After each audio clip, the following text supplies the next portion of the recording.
The oceans remain some of the most mysterious places on our planet. Beneath the depths are untold secrets waiting to be discovered. Every year people manage to capture strange photographs, leaving those who took them confused and wanting answers. Although the majority of these eventually get answers, there's a fair amount that remains a mystery. This interesting photo was recently shared to Facebook, and it shows a large structure that appears to be rising out of the ocean. This immediately caused a variety of different theories to be put forward by those who saw the images, with them ranging from it being the mythical Atlantis to it being a cruise ship or even that of a ghost ship. I talked with the individual who shared the images and they revealed the following details. The photograph was captured on the 7th of August at 9:37 p.m. in 2016. This is the correct time and date that can be seen on the top of the photo. We had left our last port of Lisbon earlier that day at around 5 p.m., so we were in the Atlantic on the edge of the Bay of Biscay. It was my son Tom, 11 at the time, who noticed it. We were on our balcony portside just doing what we normally did each night. I was looking for dolphins as we'd been all around the Med and other members of my family had seen them, but I hadn't, so I was on the lookout for them. This is the first time that I've posted any information on these photographs, and I'm amazed at the variety of replies that have been sent. Some suggested that perhaps I messed with the photos, but that definitely didn't happen as I am rubbish with tech. Interestingly, I even had two individuals that ended up calling each other out, as one said Atlantis and the other one said that he called it first. End quote.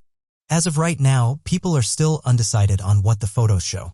There's some that have said you can see something mysterious like a ghost ship, a mirage, or even Atlantis, while others suggested that it could be something like another ship. And the reason you can't see it is because it's going over the curvature of the Earth. This is a phenomenon that is known and that researchers say is behind many ghost ship tales. When a ship sinks beyond the curvature of the Earth, it gives off the illusion that it's floating in the air and that the body of it vanishes, when in reality you just can't see it from your perspective. However, this does usually happen when ships are quite far off in the distance. And as some have pointed out, it looks as if this object is relatively close to the cruise ship. This phenomenon is also normally seen when people are at near enough the same level as the object in the distance, and in this case, the individual was near the top of the cruise ship. It's for these reasons that others decided to put forward different theories to try and explain what was seen. One person said the following about the structure: it might be an oil rig out in the middle of the ocean or a prism for anomalies. End quote. I talked with another person who said they think it might be Atlantis. They said the following: Atlantis is a mythical city that's been talked about for years. It's no secret that the ancient city has been elusive and that researchers haven't been able to track down its true location. What we're seeing here is Atlantis rising from the depths. I think this man may have captured the city in all its details. Others have said the image is just another ship, but I don't believe this. I think the ocean is home to many secrets, and what we're seeing here is the ancient city. End quote. The most damning evidence against the existence of Atlantis is the clear lack of physical remnants of the so-called city. Surely if such a powerful island nation were to exist, then records, pieces, or artifacts from such a place would still be around somewhere, just waiting to be found.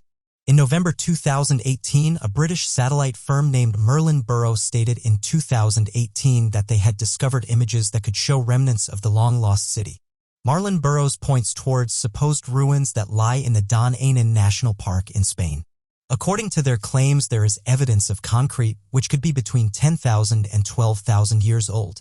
After first being written about by the philosopher Plato, the city of Atlantis has garnered a reputation of being in control of advanced ancient technology, which was subsequently lost to time in the ocean. Because of this, efforts to find the supposed lost city have grown in frequency, with many people across the globe trying to find its location.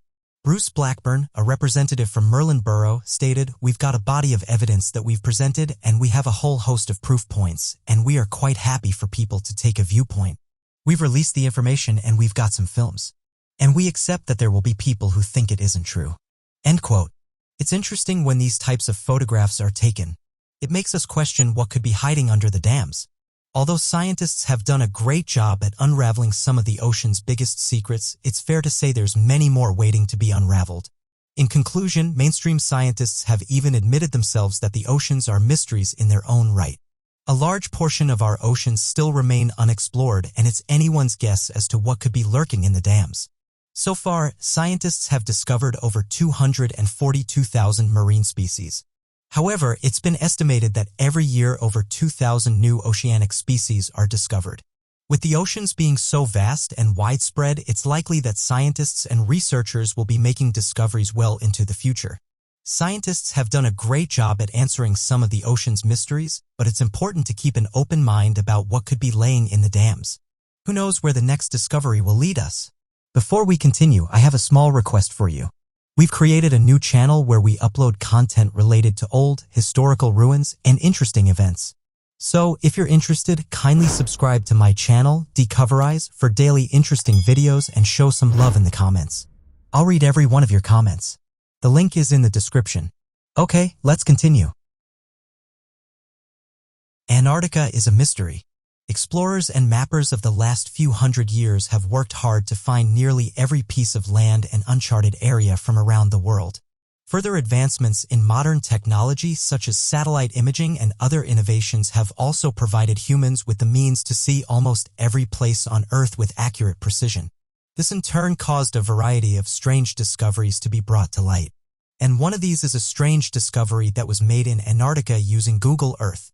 Various UFO sites have claimed that a UFO crashed into the Antarctic snow and that it can be seen surrounded by tanks.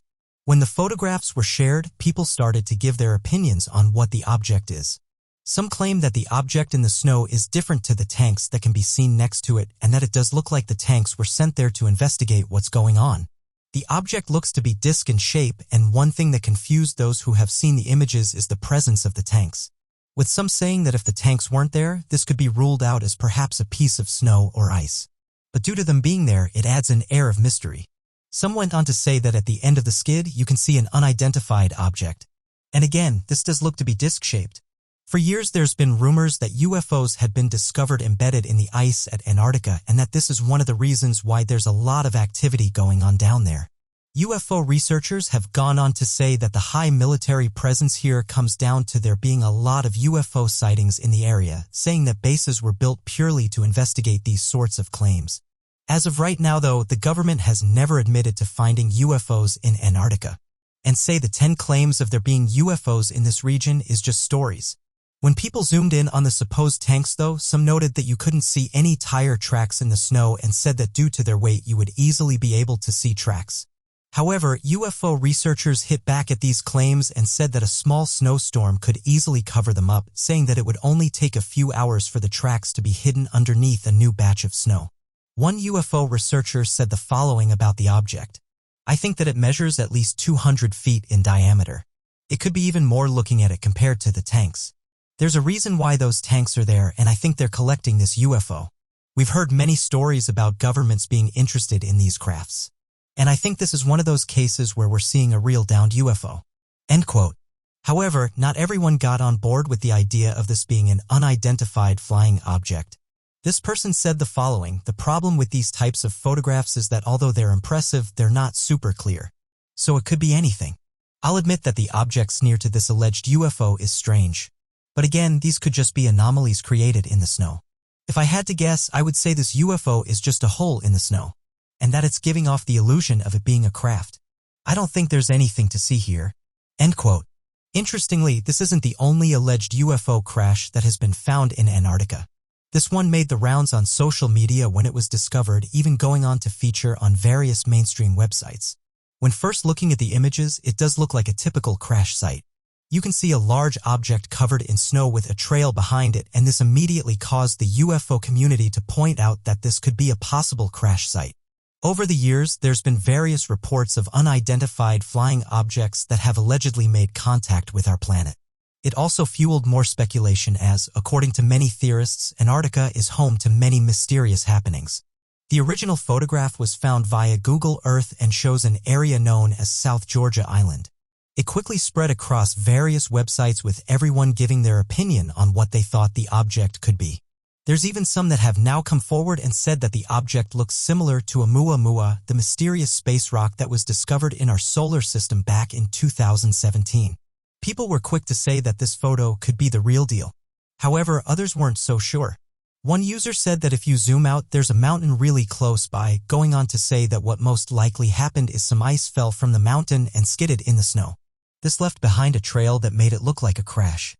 The user then went on to say what's the most likely event: an unidentified flying object crashing to the ground or some ice becoming dislodged from a nearby mountain. Geologist Richard Waller from Kiel University got involved and said that this explanation is the most likely one, further saying that it's not aliens but Earth just being Earth. He said the following: "It looks to me as though this feature is related to a large avalanche from a nearby mountain. Part of a hanging glacier appears to have collapsed. You can see the avalanche debris at the foot of the slope, and this could be a large block of ice that has traveled further as a consequence. The tracks show that it's sliding over a snow-covered glacier before it comes to a rest." Although some didn't accept this explanation, saying that you can clearly see it's a craft, many said that this explanation explains what's happened. However, as some have pointed out, just because this one event got explained, it doesn't mean the rest gets up. For the last few decades, there's been various stories of people seeing giant crash landing, and that many believe that Antarctica is a hotspot for these types of reports. Every year, strange stories come out of Antarctica saying that a new UFO or crash scene has been discovered, and as with most of them, people are divided. This one, though, is said to be one of the more interesting ones, as it's one of the clearest images we have, and because there's allegedly tanks guarding it. Uncovering the secrets of the past continues to be a fascination for many. The pyramids are some of the most impressive structures we have on our planet. They've survived the test of time and have caused a lot of theories to be put forward in recent years to how they were built. Going back several years ago, someone uploaded a video of them traveling to Egypt. In the video, we can see they sent a remote control car within the Great Pyramid, and they said they found something that the government would want to keep a secret. This interested many, and it was soon revealed that a website was set up called nowinow.com, which had on it a countdown until the big reveal was going to happen. The short video shows a car being sent down a small tunnel in one of the pyramids, and as it gets deep inside, many strange symbols and markings can be seen. But the most interesting discovery is said to be a secret chamber that shows a tall figure inside. When the video was uploaded, many different theories were put forward to try and explain it, with some saying that the footage is real and shows some of the secret tunnels within the pyramid, while others said the video was a hoax and was likely a viral stunt. Regardless, one thing this video did do is get people talking. The uploader cut the video and said that more interesting discoveries will be revealed if they don't meet their demands, one of which was that they wanted to be paid $5 million for the video. The following statement was put on the website: "You have 30 days to pay me $5 million or I will upload the rest of the video." End quote. The rest of the video didn't get uploaded, and whoever was behind the stunt suddenly went quiet again, sparking more out there theories for what happened to the individual and why the long version of the video was never uploaded. Some even suggested that due to the sensitive nature of the finding, he may have been silenced by the Egyptian authorities, while others said it was a scam and because they didn't get their money, they just left it. One person said the following: "Unlike most, I don't think it's some viral marketing. I think that this could actually be the real deal. However, what I suspect is that they made the RC car with a plan. They basically knew exactly what they was going to do from the beginning, and was so confident they was going to find something interesting that they filmed it all, from building the RC car until his arrival at the pyramids. This indicates that he was there before and found the shaft at least. However, how could he have known he would find something interesting beforehand? Maybe his RC car would have run into a brick wall that would make all the filming, the RC car building, etc. a waste." End quote. Well, another person said this: "Even if the video is fake, I think the pyramids are hiding some secrets. I still think there's many undiscovered rooms and tunnels underneath the pyramids themselves. And I've heard Egyptologists talk about there being a huge complex underneath the structure. Regardless of whether the video is real or not, the bigger question here is, what are the pyramids hiding?" End quote. Well, this person said this: "If you watch the video, it does look legit. I've read some theories that the individual worked in the area and were tipped off about there being undiscovered shafts in the pyramids. It's obvious that some officials are ignoring evidence and fail to further investigate these claims. I've even read that you may have been a tour guide in the area and wanted to show the world what really lied within the pyramids." End quote. In recent years, many interesting discoveries have been made in and around the pyramids. One most notable ancient society seen as the cradle of human civilization were the advancements made by the ancient civilization of Egypt, and over the years some mysterious discoveries have been made inside one of their greatest creations. Recently, scientists made the discovery that electromagnetic properties exist in the Great. This could mean that nanoparticle designs could be designed for highly efficient sensors and solar cells. The The scientists and researchers have discovered that the giant pyramid concentrates electric and magnetic energy into its internal chambers. This is located below a space and it creates a pocket of higher energy. As many of you know, the pyramids have inspired many legends over the years, and some think the Egyptians were way ahead of their time. One of the biggest questions is, how did this civilization build such impressive structures? Some of the world's greatest minds have said it's perhaps one of the greatest ancient mysteries. Dr. Andre said the following: Egyptian pyramids have always attracted great attention. We as scientists were interested in them as well. So we decided to look at the Great Pyramid's radio waves. The international research team noticed that the shape of the Great Pyramid of Giza and its ability to focus electromagnetic energy. The team then created a model of the pyramid as they wanted to measure its electromagnetic response. By doing these studies, the team was able to see how the wave energy was being scattered or absorbed by the pyramid. The scientists have said that the ancient Egyptians were not aware of this design. However, some have questioned how the ancient Egyptians would have been able to do this by mistake. The pyramid is special though, as mentioned, it's able to focus wave energy through its core. It seems that every year researchers find out more about the pyramids. The Great Pyramid is located at the center of the landmass of the Earth. The four faces of the pyramid are slightly concave, and it's thought that this is the only pyramid to have been built this way. The centers of the four sides are indented with an extraordinary degree of precision. This means that it actually forms an 8-sided pyramid. What's bizarre though is that this can only be seen from the sky. What many have pointed out is, why can we only see this when you're above the pyramid? What use would this have in a time when air travel was not possible? Some researchers have also said this wouldn't have been done by mistake and that it hasn't caused the overall structure to suffer in any way. The International Space Station is one of the most impressive things we've built. For thousands of years, early humans would have looked up to the sky and wondered what was up there. Fast-forwarding, humans have reached a point where we've been able to place an advanced laboratory above our planet, giving researchers and scientists the opportunity to conduct important tests in a non-gravity environment, helping us to understand things like what these sorts of surroundings do to the human body and how we can overcome them. These types of tests are important as scientists and businessmen are looking at colonizing other planets, with Mars being the one that's currently being eyed up for human colonization. It's incredible to think that within many of our lifetimes we could see humans walk on other planets, something that only a few years ago seemed impossible. NASA said the following about the International Space Station on their website: the space station is Earth's only microgravity laboratory. This football-filterized platform hosts a plethora of science and technology experiments that are continuously being conducted by crew members. All are automated. Research aboard the orbiting laboratory holds benefits for life back on Earth as well as for future space exploration. The space station serves as a testbed for technologies and allows us to study the impacts of long-term spaceflight to humans, supporting NASA's mission to push human presence further into space.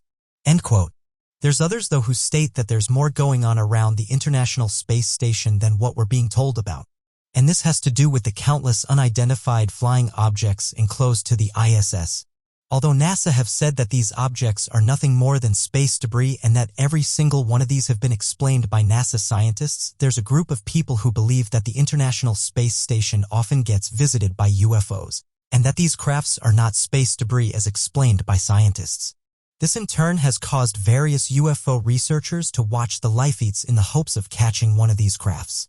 Interestingly, going back in 2015, a mysterious object was seen close to one of the International Space Station cameras, and it immediately caused theorists online to question what this giant object was. A UFO researcher by the name of Toby Lumpf was watching the live stream when he noticed a large object come into view. Thinking on the spot, he quickly took a screenshot of the object, and it was lucky that he did, as it was said the live stream quickly dropped once this object came into view.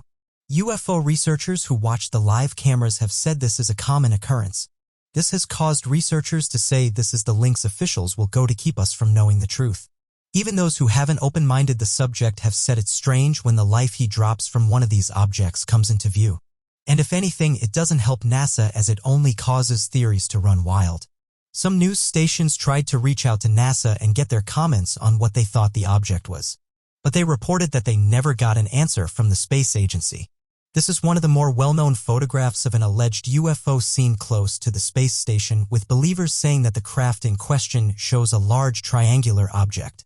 a craft that is well known in UFO circles as being one of the most commonly sighted UFOs.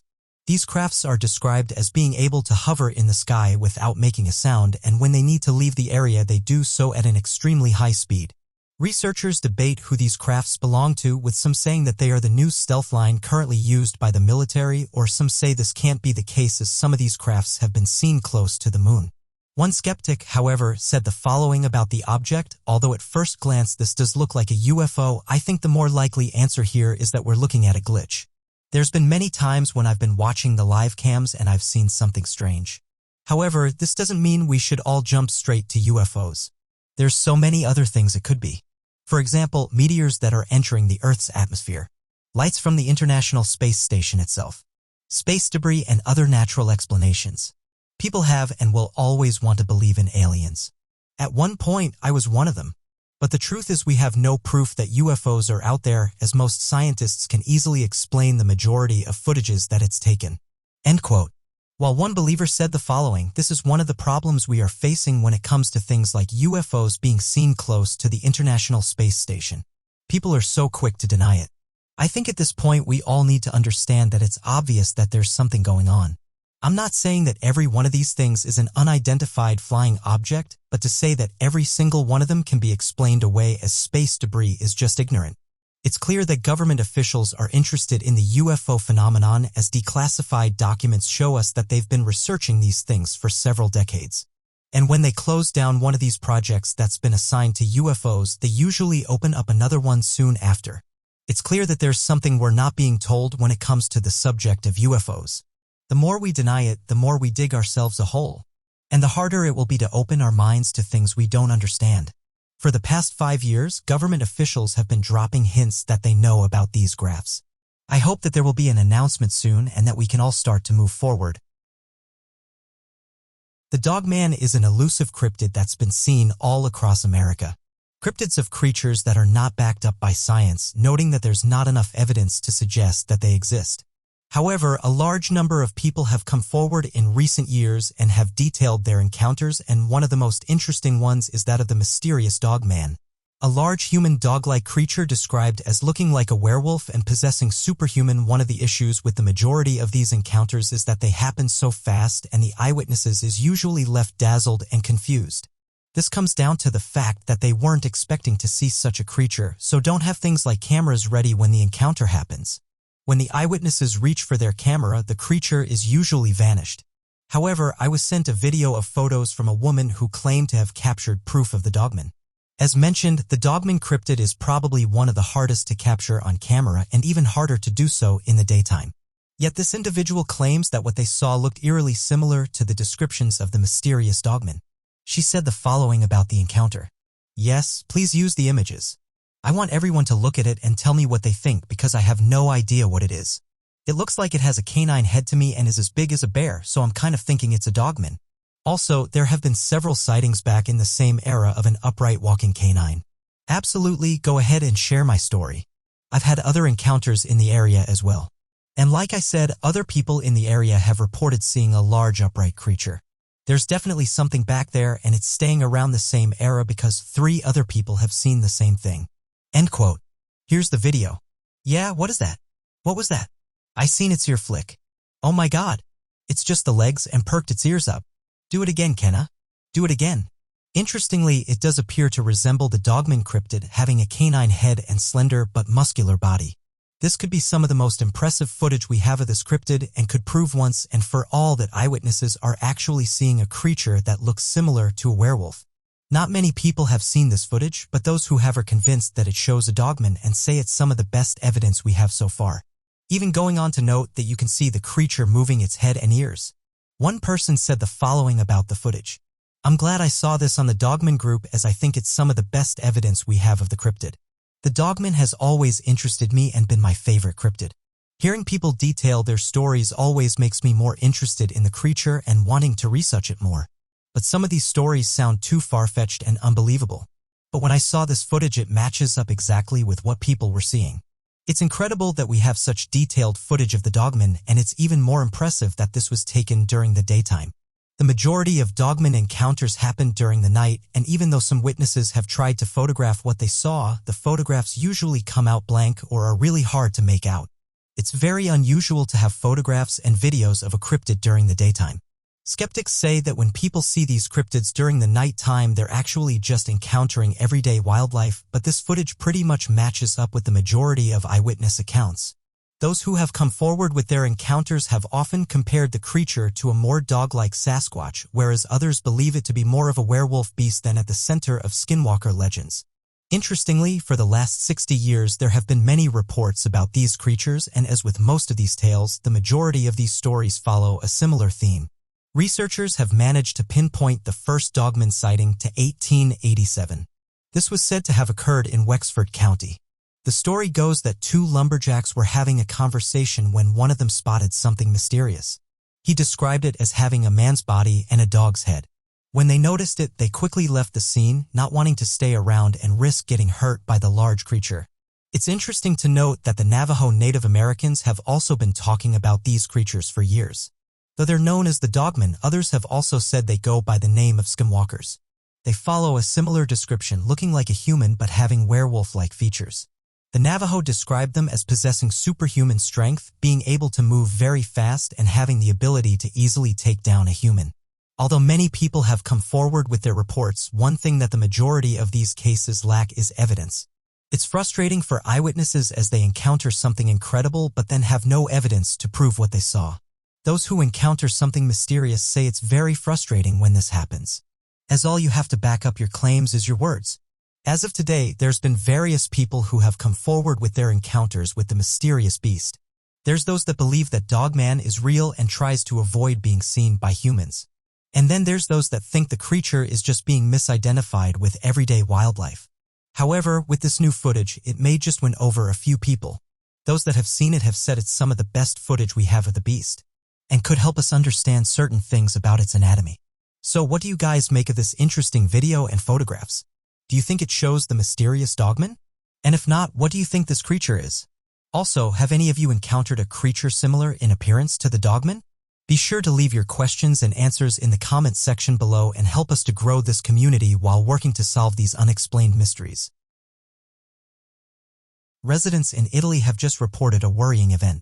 They have said that thousands of birds mysteriously fell from the sky during New Year's Eve, and what's worrying is that this isn't the first time this has happened. At the moment, various different theories have been put forward for why these birds dropped to the ground, with local residents saying that birds in the air of Rome have been acting strange this year. One resident said the birds have been seen flying around in circles and not acting themselves, with others following on from this and saying that they're suddenly dropping from the sky and that they're not sure what's caused the birds to act like this. This recent discovery states that thousands of birds started to drop from the sky in central Rome, and this was before, during, and after fireworks were set off. The majority of the birds were discovered at the Tormini train station, with motorists and residents being able to capture the aftermath of the event. Although some blame the fireworks on the birds dropping to the ground, others suggested that this isn't what caused them to fall. Going back in February, residents in Rome once again reported a worrying event. Hundreds of birds suddenly dropped to the ground. This news came shortly after police in North Wales investigated a similar occurrence. Fast forward 2 months, and this was reported by residents in Rome.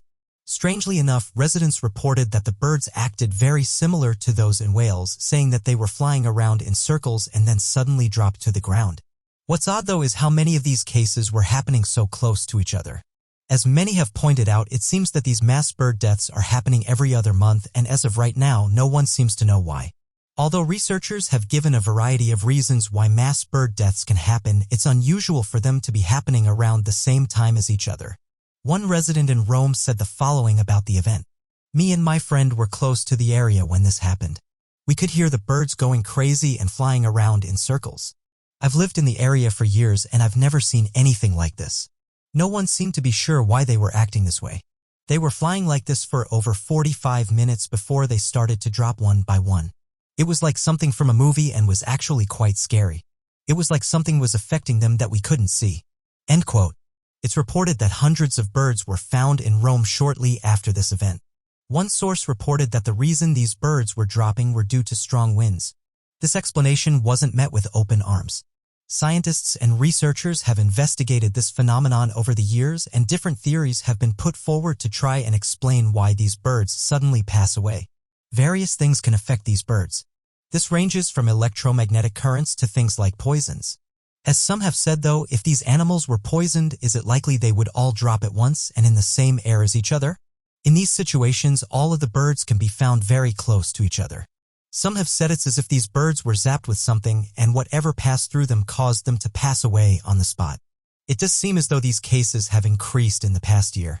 Various reports have emerged from countries such as England, Wales, the Netherlands, and now Italy, and these are only the ones we know about. Many eyewitnesses have said they've seen something similar, but that the majority of the time it doesn't get reported by the news. As of right now, it's clear that something is affecting these birds, with some pointing out that these cases could be linked to each other in some way. Perhaps our planet is changing, or perhaps we are the cause behind these events. According to the United States Geological Survey World Life Health Center, in the United States over 175 mass bird deaths have occurred, and this has happened in the last 10 years alone. What's confused some researchers though is that it's not always known why this happens, with various other countries reporting similar occurrences. Back in the middle of September, reports were made that another mass dive was happening in the southwestern area of the United States, and that it has some scientists confused and worried as to why this is happening. Various theories have been put forward to explain why this is happening. From the insects they eat to the air they're breathing to wildlife and even other theories that suggest the magnetic field is playing up. Researchers said that the birds were not acting themselves. For example, not flying away when cars were driving towards them and just in general being down. Something that's not really seen in this area. It wasn't long before eyewitnesses came forward and said that the wildlife wasn't acting normal and some birds were just falling from the sky. When local researchers saw the numbers, they only then got an idea of how bad this was getting, saying that already hundreds of thousands of birds are showing this strange behavior and that the number could go into the millions. Residents in Wales have detailed seen birds acting strange, noting that native species seem to be on the decrease, with one person saying the following: in Ainsley, this was reported a while back and this happened a few weeks after that initial event, but it didn't really get reported about. I discovered a few of these birds in my garden at the beginning of the year. What's strange, they was during the middle of the night, I could hear some loud noises. They sounded like loud booms. And I did say to my partner that this will likely disturb the local wildlife. However, the next morning there were 7 of these birds in my garden. I did talk to my neighbors about the booms, but they said that they didn't hear them, with my partner saying that they think it might have been the military. I'm not saying the two events are linked, but I just found it strange how these loud booms happened, and then I found the birds in my garden the following morning. In recent years, governments have been more open about UFOs. This has caused some amateur researchers to suggest that disclosure could be coming. UFOs is an interesting topic, and for decades, people across the world have been encountering strange crafts in the sky. This has caused some UFO researchers to look further into the subject, with some saying that ancient accounts detailed mysterious objects flying at fast speeds. One of the most famous accounts was detailed in an old Egyptian papyrus, saying that the objects seen by the ancient Egyptians were brighter than the sun, even going on to detail them as a circle of fire or a fiery disk. At the moment, there's a lot of talk around UFOs and space forks and why the government decided to set up this new branch. Insiders are saying that before President Trump leaves office, he could reveal the truth about UFOs and what the government knows about them. Interestingly, going back a few months ago, the president was interviewed by his son. And during the interview, he talked about unidentified flying objects and aliens. He said the following: "Before you leave office, will you let us know if there's aliens? Because this is the only real thing I want to know. I want to know what's going on. Will you ever open up Roswell and let us know what's going on?" President immediately responds with the following: "So many people asked me this question. There are millions and millions of people that want to go there, that want to see it. I won't talk to you about what I know about, but it's very interesting. Roswell is a very interesting place with a lot of people that would like to know what's going on." Donald Trump Jr. then responds with the following: "So you're saying you may declassify it?" To which Donald Smilson says, "I may have to think about this one." Many people in the UFO community were excited by this interview, with some suggesting that perhaps big news could be coming in the next few weeks. One person said the following: "I really like how he talked so openly about this. It's not something you see very often in politicians. He seemed very confident about what he was talking about. He didn't stutter and seemed almost happy talking about the subject." End quote. The interview and some of his comments have led some to believe that the president could release some classified information to the public. It's said that the Pentagon and other spy agencies are going to tell the public about everything they know about UFOs. This has happened before through declassified channels, with government officials and documents revealing that these unidentified flying objects have been observed over military installations. However, when the military have gone on to investigate them, they've said they suddenly disappeared or sped off at high speeds. Although this information has been available to the public for years now, there's others who have said the Pentagon are sitting on much more classified information and that it's unlikely that this information will ever get released. And this comes down to not wanting to worry people about the truths of our universe. However, as Summer pointed out, the president could reveal the truth about what he and the government knows. If he does, it would be the first time that any president openly revealed classified information to the public. This move was said to have been pushed by Marco Rubio, who detailed that mysterious crafts had been detected flying close to military bases. He went on to say that he hopes the crafts were being piloted by aliens and not the Russians. One of the reasons that people think these crafts aren't piloted by humans is because of what they're able to achieve. For example, when our best military jets go after them, they can easily outmaneuver them, with some pilots even saying that it looked like these crafts were toying with them. If some other country has this technology, not only are they hundreds of years more advanced than the US, but they're able to achieve things that no other jets can. This is why some have put forward the idea that these crafts are being piloted by something unknown, as we have no tech on this planet that we know of that's able to achieve these things. This interview, along with all the other recent UFO news, has only caused excitement amongst us. After all, going back a few months ago, the Pentagon formally released 3 unclassified videos taken by Navy pilots. The mysterious video showing UFOs have been circulating for years. It's caused various theories to be put forward to try and explain them. However, for skeptics, they wouldn't believe the footage until the government came forward and announced they were real. And this is exactly what happened a few months back. And they've been given the name of unidentified aerial phenomena. Although this is massive news, it's not anything new. Pilots have been coming forward for years and detailing their interactions with unidentified flying objects. One person said the following: "Comments are interesting, and even after they captured these unidentified aerial objects on camera, it still feels like they're downplaying it. Although this is great news, and I'm happy they're admitting the videos are genuine and show something mysterious. What about all the people that have been told to be quiet when they've talked about their encounters? And I'm not just talking about everyday people. People in high positions who have tried to talk about these objects have just been branded as crazy. Where's the justice in that? All they were trying to do was reveal what they saw and were told to be quiet, with some people even losing their jobs or being demoted over it." End quote. Interestingly, celebrities like Tom DeLonge have been vocal about UFOs. Going back a few months ago, Tom DeLonge said the following: "Everyone will know the reality soon, and unfortunately it's not something to be laughed at. It's pretty unnerving. With some bad news, some good news, and with that in mind, all we can do is deal with it honestly and openly." End quote. Now we may know what he was referring to. It turns out that in a statement by Steve Justice, who is the Chief Operating Officer of To the Stars Academy of Arts and Sciences, they say how the organization got their hands on exotic properties. He said the following about the object: "The structures and composition of these materials are not from any known existing military or commercial application. They've been collected from sources with varying levels of chain of custody documentation, so we are focusing on verifiable facts and working to develop independent scientific proof of the material's properties and attributes." Throughout human history, there have been a handful of individuals seemingly possessing the ability to not only predict the future, but to potentially have caused a change to our world in ways unimaginable at the time. Some of these individuals have claimed they've traveled to the future, revealing details about how our planet looks, what happens to the human race, and how the future may not look all that bright for us humans. Various people have made predictions in the past, some of which they were mocked for as they sounded too fantastical or just outright bizarre. But those who have researched these cases have said that some of these predictions actually came true. Scientists have said that there's no proof of time travelers, and anyone who tells a story of time travel is just making it up. Regardless, there's those that claim to have traveled to the future, and some stories are eerily similar to events that are playing out at the moment. One person shared their time travel stories saying they traveled to the year 2030.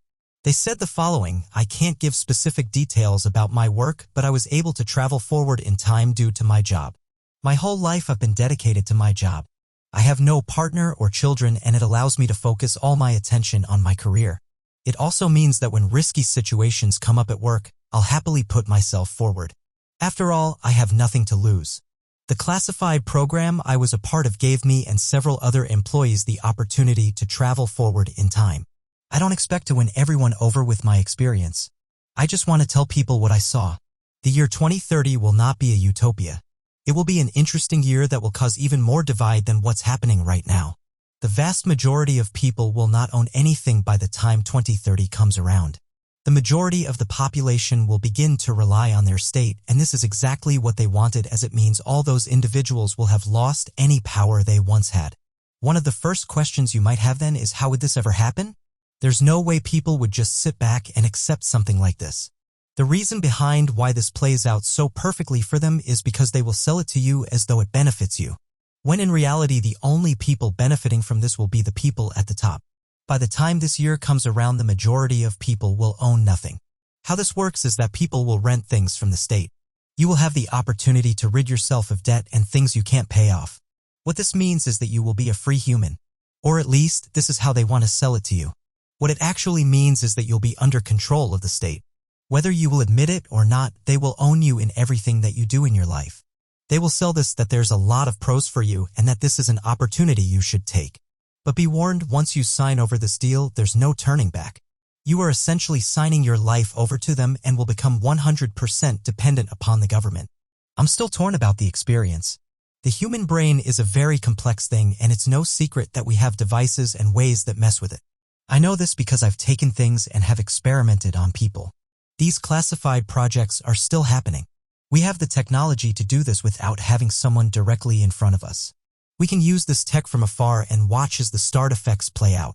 I understand if people don't believe me, but one thing you can guarantee is that this plan is playing out right before your eyes. One of the reasons why people don't see this is because they're not selling it as I've stated it. They all sell it to you as if it benefits you. End quote.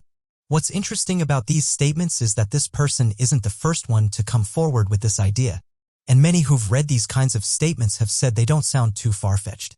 Others in the post have warned us about what the future looks like and that governments will come together and essentially rule over our lives. There's those that buy into these theories and others that say they're just made up and that the government has never done anything bad to us and that they should be trusted.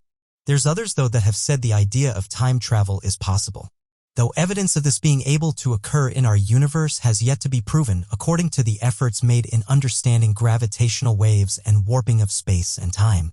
Einstein came across a strange revelation when it came to understanding the nature of the distance in the universe. It was originally believed in classical physics that the shortest possible distance between 2 points was that of a straight line drawn between both points. However, Einstein challenged this idea by noting that the very fabric of space and time could warp and bend, meaning that the shortest distance between 2 points is rather the 2 points being directly folded on top of each other. His analogy was often compared to a worm and an apple. Rather than going around the surface of the apple to get to the other side, the worm could burrow through the apple, creating a hole in the surface and appearing directly on the other side. It's of no surprise then that this theoretical tear through the fabric of space and time is referred to that of a wormhole. This means that if properly achieved, movement across the universe could be shortened to something known as an instantaneous transportation. This means that rather than traveling any distance whatsoever, theoretically one would have traveled no distance at all, seemingly appearing at their desired location any distance across the universe. Once the mechanisms for how such a movement is achieved, it would be possible that to travel between planets, we would not even have to exit the atmosphere to appear on the other side of the universe. Space is one place that humans will never fully explore. Scientists have said it's likely that we'll travel within our solar system, but anything beyond that poses much more complex problems. Some scientists and researchers have said the human brain can't comprehend the size of the universe and everything that's contained within it, and that there's just some things that we as humans will never fully understand. It's only been in the last few decades that we've made big strides in terms of space exploration. We are currently living in an exciting time. Space agencies are creating more sophisticated rockets. They are gearing up to send humans to the Red Planet. They are discovering more galaxies and planets than ever. And we've even detected signs of water on some of these solar bodies. However, due to the vast amounts of photographs that have been taken from spacecrafts, some amateur researchers have spent countless hours looking through these in the hopes of finding something strange. One of these individuals is that of Scott Waring, a vocal UFO researcher who constantly looks through old NASA images in the hopes of finding something that looks out of place. And that's exactly what happened when he discovered an anomaly in an old Apollo 15 image. He said the following about the discovery. When looking over Apollo 15 images, I came across a photo that has a mothership in it. It's not a cloud. Clouds do not exist on the moon. So I enlarged the photo and saw it wasn't just a ship. It looked very like the starship Voyager from Star Trek. End quote. He goes on to claim that the ship in question is over 10.6 kilometers or 6.5 miles in diameter. Other amateur researchers have come forward in recent years and claim to have found similar-looking objects in old photographs. And they say that this proves that there's more going on than what we're being told about.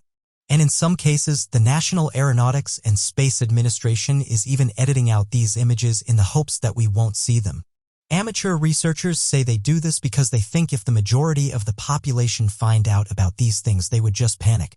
NASA have come forward in recent years and have said that these claims cannot be backed up and that they've never airbrushed or tried to hide anomalies in their photographs. Amateur researchers have said, though, that if you spend long enough, you can find them yourself. However, as some have said, if this was a genuine craft, NASA would have just deleted the images. To this day, they can still be found on various websites. NASA have said, though, that it's their job to find these kinds of discoveries and help push us forward, and in all the years of searching, they've never found anything of interest or that can't be explained, and go on to say that every single UFO photo can be explained as space dust. There's some who have said that we'll never understand the mysteries of the universe. Why are we here? It's a question many have asked, but no one knows the answer to. Life itself is a mystery. Two leading scientists have come forward and said that the human brain is a biological computer and that the consciousness of a human being is a program that runs by the brain's computer. It's believed that within the human brain there resides around 86 billion brain cells. The soul is something that's made many people put forward different theories. There's always been debate about the soul of a human and whether or not it goes on after life. There are those that believe your soul is what's actually keeping you alive, while others suggest that the soul is nothing. However, recently researchers think they've found a new truth about the soul. They've put forward the theory that the soul doesn't die, it goes back into the universe. Dr. Stuart Hamroff, who is a physicist, and Sarah Roger Penrose, a mathematical physicist at Oxford University, have been working on the quantum theory of consciousness. Both of them suggest that the soul of a person is in the microtubules of the brain cells. Their theory states that human beings' soul is contained within the cells of the brain in structures that are inside them called microtubules. It sounds confusing, but the doctors think the human brain is just a biological computer. The consciousness we experience is run by the computer inside the brain. This means it will continue to exist after the human has gone. Both of them suggest that what humans think of consciousness is the result of the effect of the quantum gravity that is situated in the microtubules. The doctors said that when the heart of a person stops beating, the blood then starts flowing around the body. In turn, the microtubules inside the brain begin to lose the quantum state. However, the quantum information that's in these microtubules does not get destroyed. Instead, it gets distributed into the universe. This could mean that after death our memories will enter the universe and carry on. Scientists have stated that humans may never be able to understand the universe. No one truly knows what happens when we pass. Many theories are being put forward, but we will only know the truth when we experience it. Humans have a natural fear of this, and this may be due to the fact that we associate it with pain. But if this theory is correct, it could mean that life on Earth is just the beginning. So how do the 100 trillion neural connections in our brains work together to create the feeling of being alive? Many great thinkers consider consciousness to be the biggest mystery not just of the human body, but the biggest ever. Any single brain, including yours, is made up of atoms that were forged in the hearts of countless far-flung stars billions of years ago. These particles drifted for eons and light years until gravity and chance brought them together. These atoms now form your brain that can not only ponder the very stars that gave it birth, but can also think about its own ability to think and wonder about its own ability to wonder. With the arrival of humans, it's been said the universe has suddenly become conscious of itself. This truly is the greatest mystery of all. Time travel is an interesting topic. Although the idea of time travel is hypothetical, there's many stories that have been shared in recent years claiming that we've achieved time travel. One of these stories comes from an interesting device that's said to be held deep within the Vatican. The Vatican archives have long said to hide some of the world's biggest secrets, with some saying they hide the truth behind extraterrestrial encounters and sightings, while others say they hide the truth about Jesus. One story that caught the attention of many was when a Catholic priest admitted that the Vatican had in its possession a time travel device. And this device allowed anyone to go back to a specific time in the past and view those events. In the 1960s, a Roman Catholic monk named Favonetti met another monk named Favenbrun, and this was on a ferry ride to Venice. During the ferry ride, they discussed their own biblical interpretations. Favonetti said something that surprised Favenbrun. He said that he didn't see the need for theories and interpretations when they had the ability to see the truth for themselves. Favonetti claimed there was a machine that could show them what really happened during the Bible days. Favonetti told Favenbrun about a time-viewing machine called a chronovisor, which looked similar to a television that allowed people to see and hear things that happened in the past. He said it finds noises and sights that were still floating around in space. Favonetti even claimed that while using this mysterious device, he'd watched the crucifixion of Jesus Christ. Years before this, while working with Father Gamilli on filtering the harmonics for Gregorian chants, they somehow heard the voice of Father Gamilli's father speaking through the wire recorder, even though he'd already passed away. After this, Favonetti couldn't stop wondering what happened to noises and sights from the past. He put together a secret team of scientists to help him figure this out. The only two scientists ever named were Juan Herman Braun and Enrico Fermi. This secret team built the chronovisor in the 1950s. It allowed them to see and hear any time and place that ever existed. They not only claimed to have watched Jesus Christ, but also Napoleon, along with the plays by famous Roman authors. The team agreed to dismount the device after realizing how powerful it could be in the wrong hands. No moment could ever be completely private if they could see and hear any moment in time. They also believed that if the wrong person got hold of the machine, this person could become the worst dictator to ever exist. Favonetti was often asked for proof of the machine. He transcribed the play thesis and offered it as proof only to certain people. He also had a picture of Christ that he had taken a photograph of through the chronovisor. The picture shows Christ looking up while he was on the cross. However, both pieces of evidence were eventually criticized. Experts believe that the transcription of the play was too short to be a full play, as most would have been at least 10 times longer than what Favonetti had transcribed. He also included many Latin words that weren't used until around 200 years after the play. The play also seemed to be written by someone who didn't know Latin very well, even though it was the playwriter's native language, leading many to believe that Favonetti made it all up. People also noticed that the picture of Christ was the same as the picture on postcards sold at the Sanctuary of Merciful Love in Italy. The final piece of evidence that disproved Favonetti's story was a letter from an anonymous relative. This relative claimed that while on his deathbed, Favonetti admitted that he'd faked his previous pieces of evidence. He said he made up his own transcription of the play and that the photograph of Christ really was a copy from the postcard sold. However, he still insisted that the chronovisor was real and that he really saw the events he previously claimed to have seen. Favonetti never told anyone how the chronovisor was made or how it worked, so there was never any tangible evidence. Although most people always believed he was lying, Father Brun believed him. He believed that since the photos of Christ sold in the church in Sanctuary of Merciful Love were based on the descriptions of a vision and none had of Christ, both photos could have been acrophotos. He also said that if Favonetti really made this confession before dying, he may have done so because he is threatened by the Vatican. Even though Favonetti claims the team dismantled the chronovisor, some people believe it's still hidden away somewhere deep in the Vatican and will likely always remain a secret. One person said the following about the story. The reason we will never find out the truth about this is because it would go against the very thing they're pushing. Just imagine if you could travel back 100,000 years in the past. You've already dismantled their idea that the world is only a few thousand years old.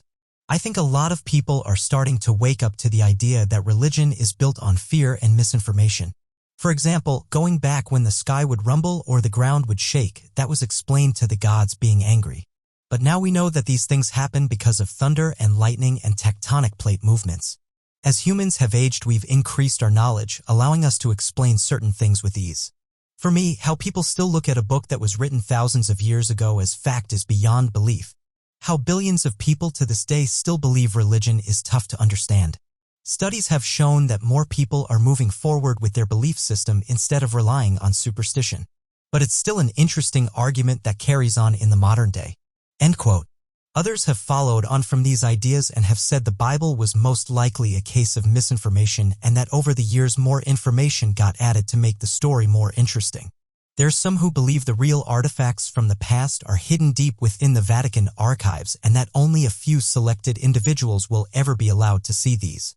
Although small sections are being opened, the large majority of the archives remain a secret. When you think of space, you might think of things like planets and galaxies, but many of us have thought about whether or not life exists out there in the vastness of space. It's a question that's been asked time and time again. Are we alone in the universe? NASA scientists have said there's over 100 billion planets in the Milky Way galaxy alone, and there's hundreds of millions of galaxies all teeming with millions or billions of planets. This makes the likelihood of there being life in our universe very high. This is why NASA and other space agencies are now making it their goal to visit various systems in the hopes of finding life. It's likely it will happen. The question is when and how long will it take? For all we know, there could be life only a couple of million miles away. And when you're talking about space, billions of miles is a very small distance. However, there's some people who have captured interesting photos throughout the years and say that these help prove that we're not alone in the universe. One of my subscribers sent me this photograph and said that it was taken alongside the International Space Station. They managed to quickly snap a photograph of the strange object but couldn't explain what it was. At first, they speculated that it may have been a satellite, but then thought it was likely too close to be one. I shared this image to a few groups to get their opinions. Some said the object in question doesn't look like a piece of space junk, going on to say it has sharp edges and even looks to be in the shape of a triangle. Others carried on from this and said that it's either producing light or lights bouncing off the object, which allows us to see it. Also stating that it's too detailed to be a random piece of space debris. What's interesting about these types of photographs is that there's many like this. UFO researchers have been vocal about the fact that the International Space Station is actually a hotspot for UFO activity and that every year many strange objects can be seen around the space station cameras. Sometimes these objects around the cameras are not seen for long, as they can be seen making a quick exit while others can be seen zipping past at extremely high speeds. Skeptics who have seen these types of images suggest that what people are seeing is just space debris and sometimes they can take on different forms that make them look like UFOs. Further saying that there's thousands of pieces of space debris above our planet and it's likely that that's what people are seeing. Those who have watched the live cams and have studied these images though have said this isn't what people are seeing, pointing out that when these objects come within the live cam's view, NASA shuts off the feed. They asked that if these were just space debris, then why do the cameras always shut off when they come into view? This has happened on a number of occasions with UFO researchers saying that it proves that something is going on that NASA doesn't want us to know about in the past. News stations have tried to reach out to NASA to get an answer for what they think these objects are, but 99% of the time they've failed to give an answer. Skeptics have also said that people don't understand that a lot of events happen above our planet, with one of the most common ones being that of meteorites entering our atmosphere. They've said that people who aren't used to the sight will confuse this with things like UFOs, when in reality what they're witnessing is something that happens all the time. Well, one believer said the following: this is one of the problems we're facing when it comes to things like UFOs being seen close to the International Space Station. People are so quick to deny it. I think at this point we all need to understand that it's obvious that something is going on. I'm not saying that every one of these things is an unidentified flying object, but to say that every single one can be explained away is supposed to be just ignorant. It's clear that government officials are interested in the UFO phenomena, as declassified documents show us that they've been researching these things for several decades, and when they close down one of these projects that's been assigned to UFOs, they usually open up another one soon after. It's clear that there's something we're not being told about when it comes to the subject of UFOs. The more we deny it, the more we dig ourselves a hole, and the harder it will be to open our minds to things we don't understand. The past 5 years, government officials have been dropping hints that they know about these crafts. I hope that there will be an announcement soon and that we can all start moving forward." End quote. Right now, there's still people that believe these objects are not natural and that some photographs show what looks like crafts under intelligent control. In some cases, people have reported that these objects will suddenly cover a vast distance in a matter of seconds, or that they've witnessed these crafts making a 360-degree turn and then shoot away. They say that we don't have the technology to be able to do this, and it's one of the reasons why they think something is going on. Although it's easy to dismiss some of these claims, it's important to have an open mind about these objects and the subject in general. When it comes to the universe, we are monumentally small and inconsequential. There's quadrillions of planets scattered all throughout the universe, and all you need is one of them to be 100,000 years ahead of us, and potentially you'd have a civilization 100,000 years more advanced. Think how much we've achieved in the last 100 years alone. So is it really out there to think that an advanced civilization could exist somewhere in the universe? All across North America are reports of a creature that's been given the name of the Dogman. Those who have reported the creature have described it as looking like a strange werewolf-like creature and seems to possess supernatural strength and abilities. Those who have come forward with their encounters have often compared the creature to a more dog-like Sasquatch, whereas others believe it to be more of a werewolf beast and at the center of skinwalker legends. Interestingly, for the last 60 years there have been many reports about these creatures, and as with most of these tales, the majority of these stories follow a similar theme. Researchers have managed to pinpoint the first Dogman sighting to 1887. This was said to have occurred in Wexford County. The story goes that two lumberjacks were having a conversation when one of them spotted something mysterious. He described it as having a man's body and a dog's head. When they noticed it, they quickly left the scene, not wanting to stay and risk getting hurt by the large creature. Fast forward to 1961 and the security guard witnessed something similar in Big Rapids, Michigan. Most of the encounters with these creatures are just stories, and there's no way to back up what the individual saw. However, the security guard remembered that he had a camera on him and was in fact able to snap a photograph of the large beast. Those who have analyzed it say it matches other eyewitness descriptions of the Dogman. One of the issues with these types of stories is the lack of evidence to back them up. But now another photograph is making its way online allegedly showing the Dogman cryptid. It's hard to track down its origin, but the image was first seen on various groups on Facebook. The story goes that one night someone was looking through their trail camera that was pointed towards their garden. After a while, they could see something moving in the bushes towards the left side of the screen. Brushing it off as everyday wildlife, they didn't bother to look closer, as seeing nature in their back garden wasn't uncommon. However, after a few minutes, the individual noticed that whatever this thing was taking up a lot of room. The animal soon left the scene, leaving the person confused with what they'd just seen. They then decided to download the video and brighten it on their computer. It was only after doing this that they discovered a large dog-like creature had been there the whole time, looking towards the house where the person had been watching the camera. Those who have seen the image have said it's one of the best pieces of evidence of the Dogman creature. As of today, there's been various people who have come forward with their encounters with this mysterious beast. One person said the following about their encounter.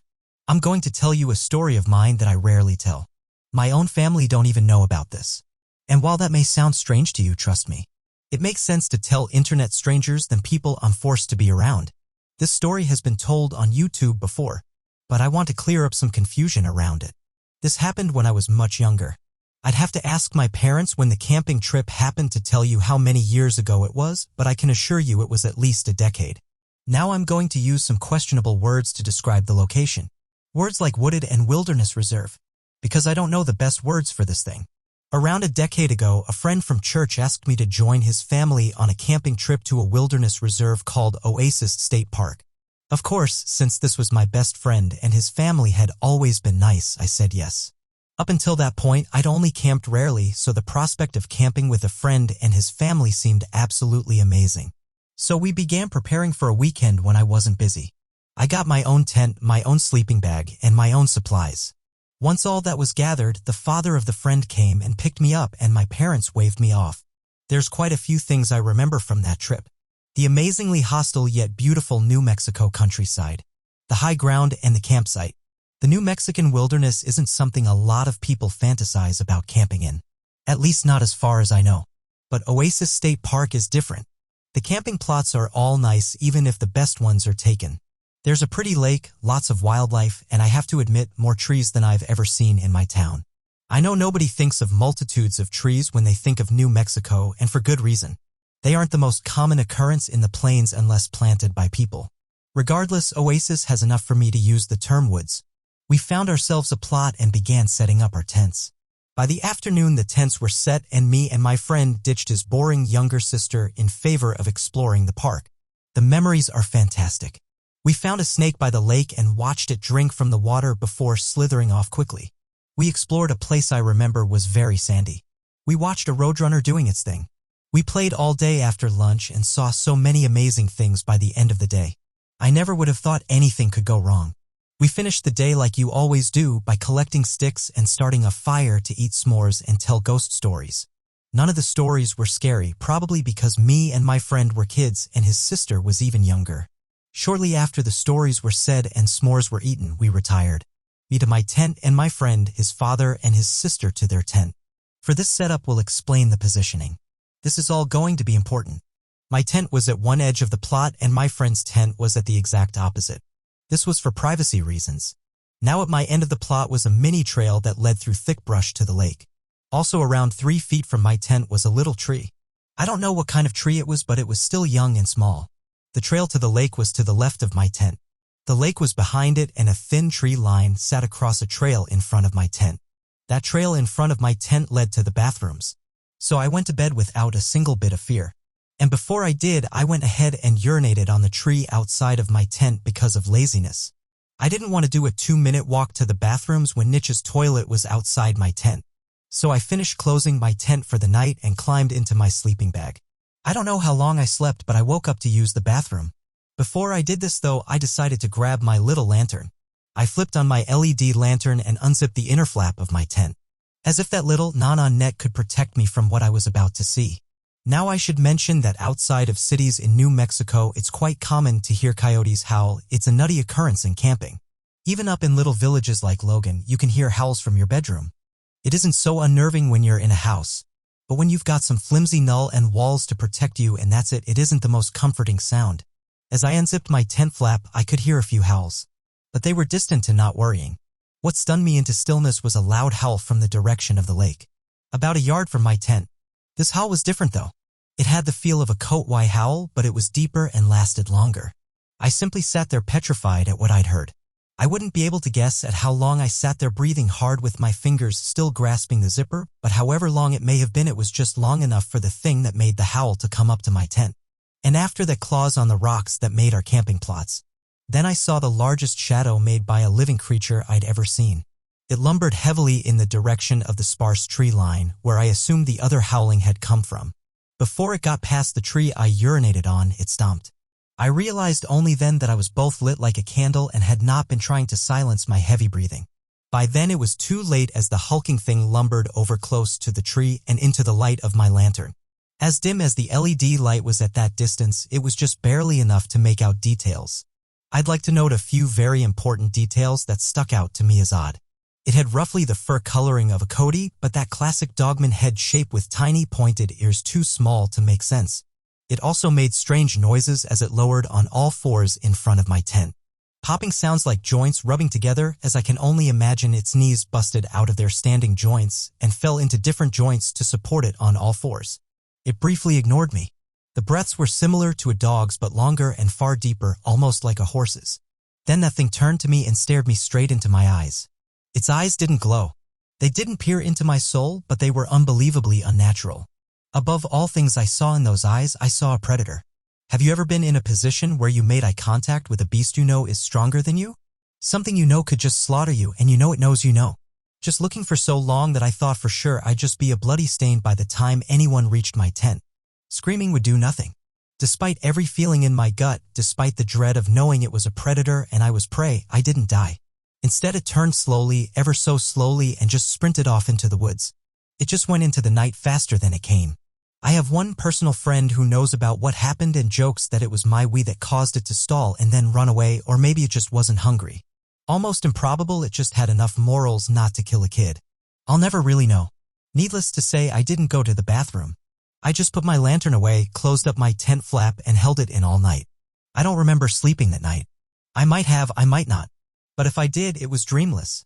I do remember that I tried to hide the expression the next day, asking if my friend and his family heard any howling. While they did hear howling, they told me just to ignore it, thinking it was a coyote. I was encouraged to ignore it as if I was a city kid who'd never heard a coyote howling before. The next day, I stayed as close to my friends as possible while exploring and had nearly forgotten about the encounter by lunch. Somehow the safety I had been feeling during the day put the beast out of my mind until we found tracks in a sandy place. I think those tracks confirmed to me that it wasn't just a dream, and because of that I showed enough fear that night to convince my friend's family to let me sleep in their tent. Even in the comfort of a warmer tent and in the presence of a few adults, I couldn't sleep that night. I'd nearly drift into a sleep and then I'd hear a coyote howl. The next day I pretended to be sick and got my mother to drive up and take me home a day or two early. It was the worst camping trip of my life. It ruined not only my whole summer, but it also ruined camping. I haven't been camping without a tent buddy since, and I don't plan to. Even then, I'm never comfortable. I'm always listening for strange noises and acting paranoid. This really messed me up. Being forced to see that a human, which is at the top of the food chain, is utterly powerless in front of such a beast. I don't think I can press hard enough to make everyone realize how powerless I felt. Even today when I think about this, I remember two things. Those eyes and that feeling. Just writing this sent multiple shivers up my spine. Dr. Sergio Canavero is an Italian neuroscientist and is someone who's been making the news in the last few years. This is because he and his team claim that they're close to being able to perform the first head transplant. Dr. Sergio has been claiming that he and his team are able to perform the head transplant and that they aim to do this on someone very soon. Some people have come forward to say they would like to participate in this. And this mainly comes from those whose bodies are no longer functioning as they should. So a surgery such as this one could potentially change their lives. One of the problems with these claims is that people aren't sure what is true and what isn't. The neuroscientist keeps popping up in the media every couple of years or so, and back in 2017 he claimed he had successfully performed a hair transplant. This claim made news all around the world, with pretty much everyone saying what an incredible achievement this was. However, once the dust had settled, people soon started to ask questions. It turns out the head transplant was done on a monkey, and while it's reported that the monkey did survive the procedure, it's also claimed that the animals only kept alive for 20 hours due to ethical reasons. The next issue came when the doctor said he didn't reconnect the spinal cord to the monkey. Researchers said this would have been a big problem for the monkey as it would have been paralyzed for life. A lack of consciousness and not being able to survive past a day didn't give doctors in the field confidence, and it's caused the majority of people to say that these claims are likely a stunt. Regardless, the Italian neurosurgeon has said the procedure can be done and that it will likely happen within the next few years. Doctors have gone on to say that certain procedures can work while others just don't. For example, there was a story that was covered a while back when a young adult had a damaged spine. The doctors operating on them managed to reattach the spinal cord. But they said the reason this worked is because they were working with something that was damaged. When something is completely severed, it's a different story. It's one of the reasons why they believe the doctor's words are not rooted in fact. This idea has been thrown around before. And it's not as simple as just taking a head and placing it on a body. You can't just connect things in this way. Scientists have said, though, that although we might be years away from doing a head transplant, every year we are making new incredible discoveries in the field of science, and it's these ones that we should be celebrating. Since the dawn of the age of information, it feels as if humanity has been at a constant rate of breakthroughs and discoveries since the beginning of the 21st century. This means that every year we see new and exciting technologies and scientific breakthroughs that make the front pages.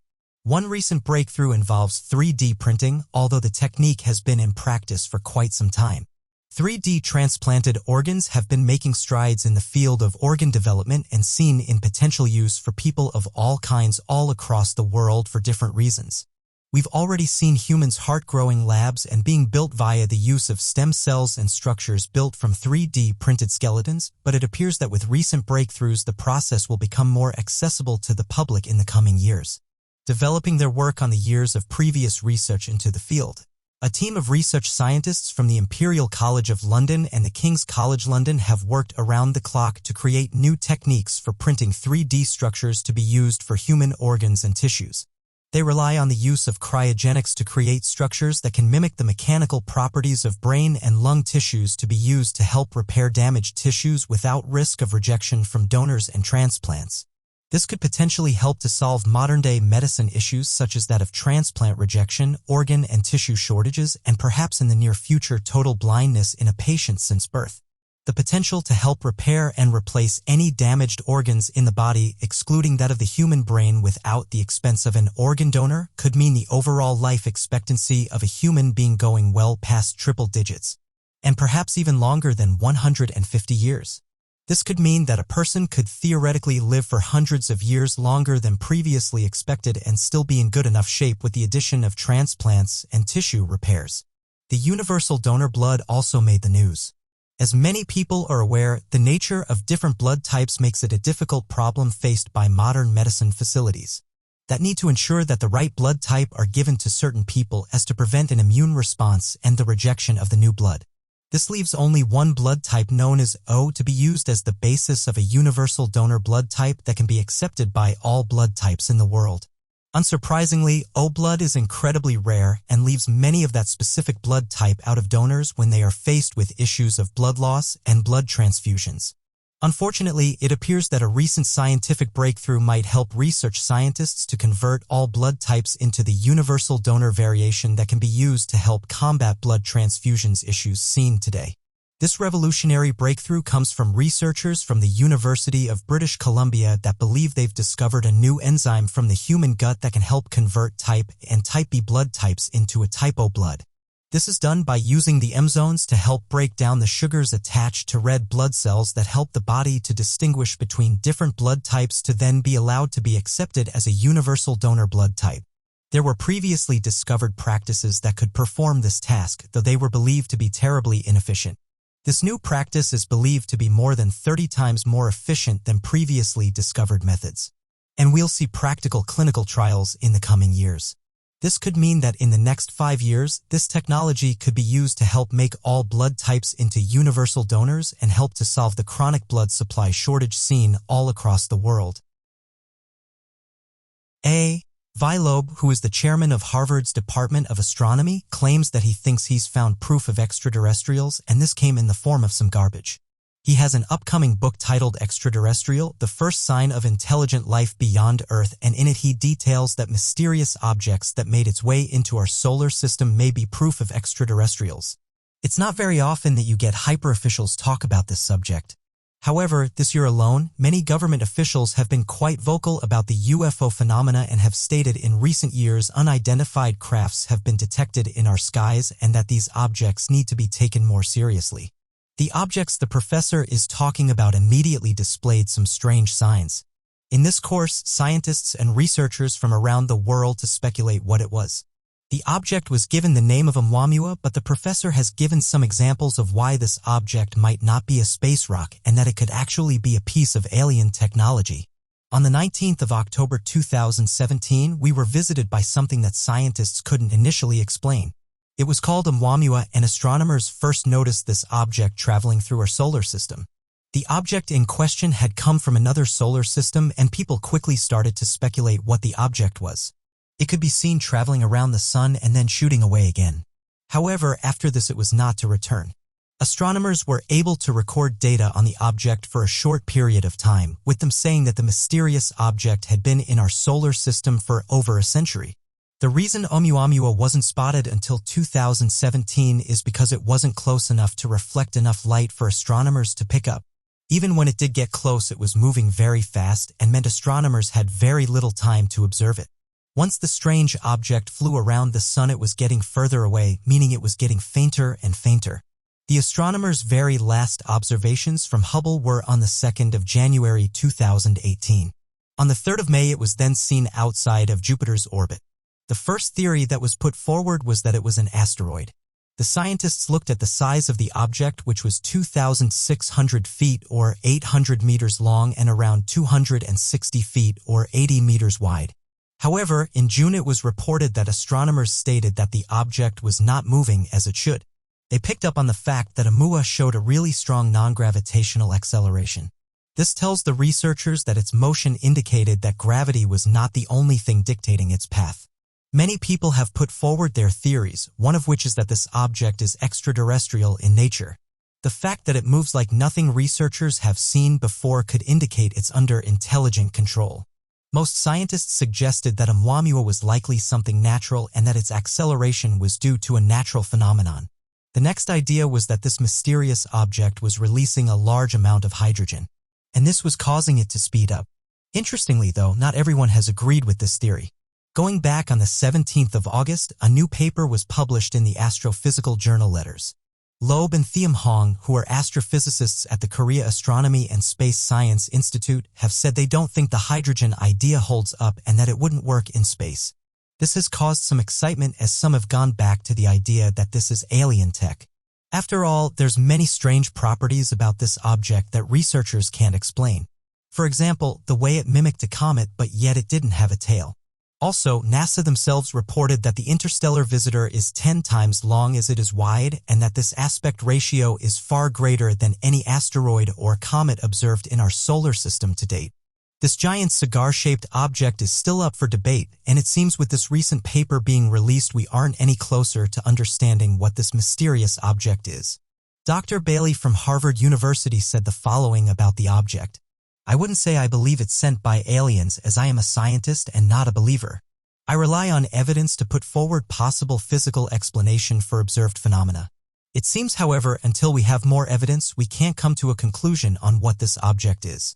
Ultimately, it will be very difficult to find out more about Oumuamua as it's no longer in the solar system. According to some, Oumuamua is expected to reach the Kuiper Belt in around 2024. Loeb started to open his mind to the possibility that this mysterious space object could be something else. And that, as mentioned, it may be a piece of alien tech that's made its way into our solar system. Those who heard about the professor putting forward this idea gave him prompts, saying that it's not very often that someone in this field has an open mind and puts forward these kinds of theories. So when it happens, they should be told that it's appreciated. This is one of the problems that people have when scientists put forward their theories. They say that it's a little frustrating when scientists try to explain things straight away and it feels as though they don't like to leave things as unknown. When it comes to the universe, it's fair to say that humans don't know very much. And why would we? Modern humans haven't been studying the cosmos for very long. So how can you expect us to know all of the answers? Every so often, a discovery like this is going to come along. And there's nothing wrong with having an open mind about what it is and where it came from. As of right now, scientists and researchers still disagree on what this strange object is and have said that we'll have to wait for it to come back around again for us to study it in more detail. Some scientists have said the asteroid or comet theory doesn't hold up due to its shape and because of the way it was acting, with other scientists saying it's an exciting object that needs to be studied in more detail. As technology has continued to grow, we find that there are very few last unexplored frontiers. Satellite imaging has helped to locate all of the lands on our planet and has helped researchers peer deep into the oceans. Due to recent advancements, we've even been able to see what's hiding underneath dense jungles. This has in turn allowed us to uncover a wide number of IMPO artifacts in hidden cities. However, it appears that despite all of our technology, the deep forests of the world prevent many from exploring these areas further and has meant that amateur researchers have made their way into these areas with the hopes of making their own discoveries. There's no shortage of mysterious photos. Due to social media, many of these photographs have been shared online, causing some to take it upon themselves to investigate them further. However, many of these remain unexplained as more information can't be gathered. One interesting photograph that's made the rounds on social media is this one, and it shows a strange man in the background of a woman's photo. The picture usually gets shared to paranormal groups on Facebook asking if anyone can reveal more information about the photograph. In it, we can see a woman taking a photograph of herself out in the middle of some woods. However, in the background, you can see a tall man looking directly at her. Some of the people that saw the image questioned what was standing behind her, with some saying that it doesn't look like she realized she was being watched. One person said that it could be someone who was following her, and as they were approaching, she managed to photograph the individual. While others say the person looks like they're trying to dress like the Slender Man and say that this post is most likely fake. Regardless, there's no shortage of these kinds of photographs. And some have said that when they've snapped the photos, they didn't even realize they were being watched. Over the years, many of these photographs have been shared, and it's caused some to come forward and share their own stories. One person said the following about their strange encounter. I remember when I was young, me and my friends would often visit our nearby woods. At the time, we were teenagers and we'd always go to the woods a few times a week. We live close to Elfin Forest in California, a place known for mysterious happenings, and although the forest is creepy when it gets dark, we never encountered anything up to this point. I remember that me and my friend headed there one evening when it was still light, and as we made our way to our spot, my friend said she noticed something off into the distance, saying that it looked like a tall man with a hand. When I tried to see what she was talking about, though, I couldn't find the strange man. We joked about it, saying that it was probably one of the many ghosts that reside within the forest, and then we went on to our spawn. After being here for just under an hour, we decided to make our way back as it was getting dark. Just before we left, I was talking to my friend and I noticed that something had caught her attention in the distance, and it was obviously something that had troubled her as her face went completely white. Without even turning around, it sent chills at my spine as I'd never seen this happen to anyone before. And it was almost like a sixth sense was telling me that we weren't alone. Before she could tell me what she'd locked eyes with, I quickly turned around, and standing around 20 feet from us was a tall man with a hat. I guessed that it was the same person that my friend had seen previously. This person had long arms and a gaunt face, but perhaps the most disturbing thing about this individual is that he had a huge smile on his face. We must have stared at him for at least 20 seconds, and during this time he didn't blink once. He just stood there and stared at us. We got up as quickly as we could and ran out the forest. When I turned around to see where he was, I could see that he was just slowly walking towards us, still smiling at us and not blinking. We got out of there as quickly as we could and didn't really say much on the way home. The encounter gave me chills as this person seemed to have just appeared out of nowhere, and something I can't get out of my mind is how creepy the smile was and the way he just slowly walked towards us. We've never gone back to that part of the forest." End quote. Another location that's said to be haunted is that of Dew Hill in India. The Dew Hill forest is plagued by a number of strange supernatural sightings and disappearances. Many locals and tourists alike have reported seeing children running through the forest at night, appearing to be deformed or startling in their appearance. However, these claims have only become more and more popular as many skeptics flock to the site with the hopes of dismissing these claims, only to capture a tremendous amount of images and footage of school children running through the forest at night. Oddly enough, the Victoria Boys' School located in that region and established in the 1800s, it's rumored to be the hotspot for paranormal activity from the forest. There are no faculty members that will work late at the school throughout the night, and janitors and other employees that are forced to work through the night tend to have a high rate of turnover and quit the job. Many students during the day also report footsteps echoing throughout the corridors, doors slamming behind them, and even sightings of ghostly encounters in the locker rooms, with them saying that no one will go to the bathroom alone due to fear of seeing something.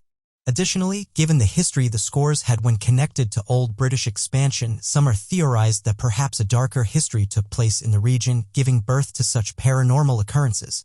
Today, the number of strange reports have only grown in the area, with locals saying that it's not uncommon to see mysterious beings with red eyes running through the forest, loud screams that echo from tree to tree, and black shadow figures that suddenly appear in front of you, only to vanish just as quickly as they appear. As the Israelites were making their way across the desert after their capture from Egypt, Moses, with strict orders from God himself, commanded them to construct the infamous Ark of the Covenant. Inside the Ark is home to numerous tablets engraved with the 10 Commandments from the Hebrew Bible that are believed to host magical powers, both good and evil. The tablets are believed to be made of gold from the Garden of Eden, representing the mortality of the universe. Like any biblical story, the truth of the matter is up to interpretation. Scholars who have studied the last Ark of the Covenant have debated whether the Ark is made of gold or wood, what kind of powers it has, and ultimately where it ended up after vanishing from Jerusalem in 587 BC. God gave the Israelites extreme specific instructions for building the Ark of the Covenant. According to God, the Ark should be made of both wood and gold. God then instructed the builders to sheath the wood with gold both inside and out. There was to be a cherub facing a certain direction on the lid of the chest, with its wings spread upwards casting a shadow below. To imagine the Israelites wandering through the desert for 40 years were expected to create such an artistic masterpiece. With only their hands and some gold is a huge undertaking, even with God's guidance. To make the story more believable to modern people, it's now believed that God chose only one man to be the designer of the Ark and gifted him with the skills he would need to complete the task. One of the most popular theories is that the Israelites used the Ark to gain advantages on their way to conquer certain regions. Because the ark was thought to be so powerful and had brought the Israelites such good fortune, it became a hot commodity. It was eventually stolen from the Israelites, but shortly thereafter the thieves were swept with disease and fatal illnesses, causing them to return the ark immediately. For many years the ark was lost to history, but according to audio recordings of Ron Wyatt, he claims to have found the ark inside a chamber. Here's a transcript of the interview. Okay, the recorder's on now, so can you go ahead and basically tell me what happened? On the excavation, therefore, the Ark of the Covenant, primarily I was interested in just the Ark of the Covenant. However, when I did the excavation down the clear face, I ran into cutouts and we ran into cross holes, and at the bottom of this ancient quarry showed there was a crucifixion and execution spot. The Romans crucified their people there. The Jews, because of some of their special arrangements with the Romans, they basically stoned people there and beat them as examples. That's what took place there. Anyway, once we found that place, I knew that I needed to get inside that escarpment because there were several indications that it was just a system of tunnels and chambers and that I needed to basically just go to chamber, tunnel by tunnel. Systematically go through there until I found the Ark of the Covenant or until I didn't find it. And so we found it on January the 6th, 1982 at approximately 2 o'clock in the afternoon. And when I found it, it was in a situation that I'd not anticipated or expected. That was that it was in a chamber that was totally filled with what appeared to be debris and what turned out to be a bunch of materials of furnishings of the first temple. Covered first by animal skins, then that covered by boards, and then covered by stones, just whatever they could get their hands on. It looked as though it had been done in a hurry. It looked like they grabbed everything, whatever they could to fill the place, and it was still a little fuzzy on why that would be done, but I don't see why I need to know everything. When God does something, I just know it's done perfectly. On the occasion of my 4th visit, I was going to make another attempt at getting some video footage. At that time, I'd not had any success with any kind of reproduction attempt. This included Polaroid cameras, 35mm cameras, a VHS camera, and video system. So anyway, I went into the chamber and loaded myself in there. And of course, the thing that became apparent immediately was that the place was totally cleaned. Somebody had done what I decided that I was going to do. That was to clean everything, haul the debris, and take everything out, and I guess I should say a couple of words here that the Ark of the Covenant was not covered in all the debris like everything else. It was in a separate container within walls and a stone box. This extended from the floor, which I didn't know at the time, but anyway the box extended up within approximately 3 inches of the ceiling. I would have had to have been there when the cleanup took place in order to know all of that, and I simply was not there. But anyway, the Ark of the Covenant, the mercy seat, was in a set manner underneath the crack that came down, that extended down from the crucifixion site above, and there are several things that are rather remarkable about what happened there. The place was cleaned up and the Ark of the Covenant was just sitting against the wall at the east side of the cave. And the cave is not perfectly oriented east. It's just on the eastern end. Behind this is this crystalline wall that emits the color of the rainbow. End quote. As of right now, though, his discoveries and claims have been dismissed by scientists, saying that the Ark of the Covenant has not been found. But amateur researchers believe that Ron did find the Ark and it's now been kept hidden somewhere. Mountains are hard to navigate, and this means that many areas on mountains haven't been visited by humans. Every year people venture up these mountains to push themselves, and it's said that when you reach the top it's one of the most rewarding things a human can do.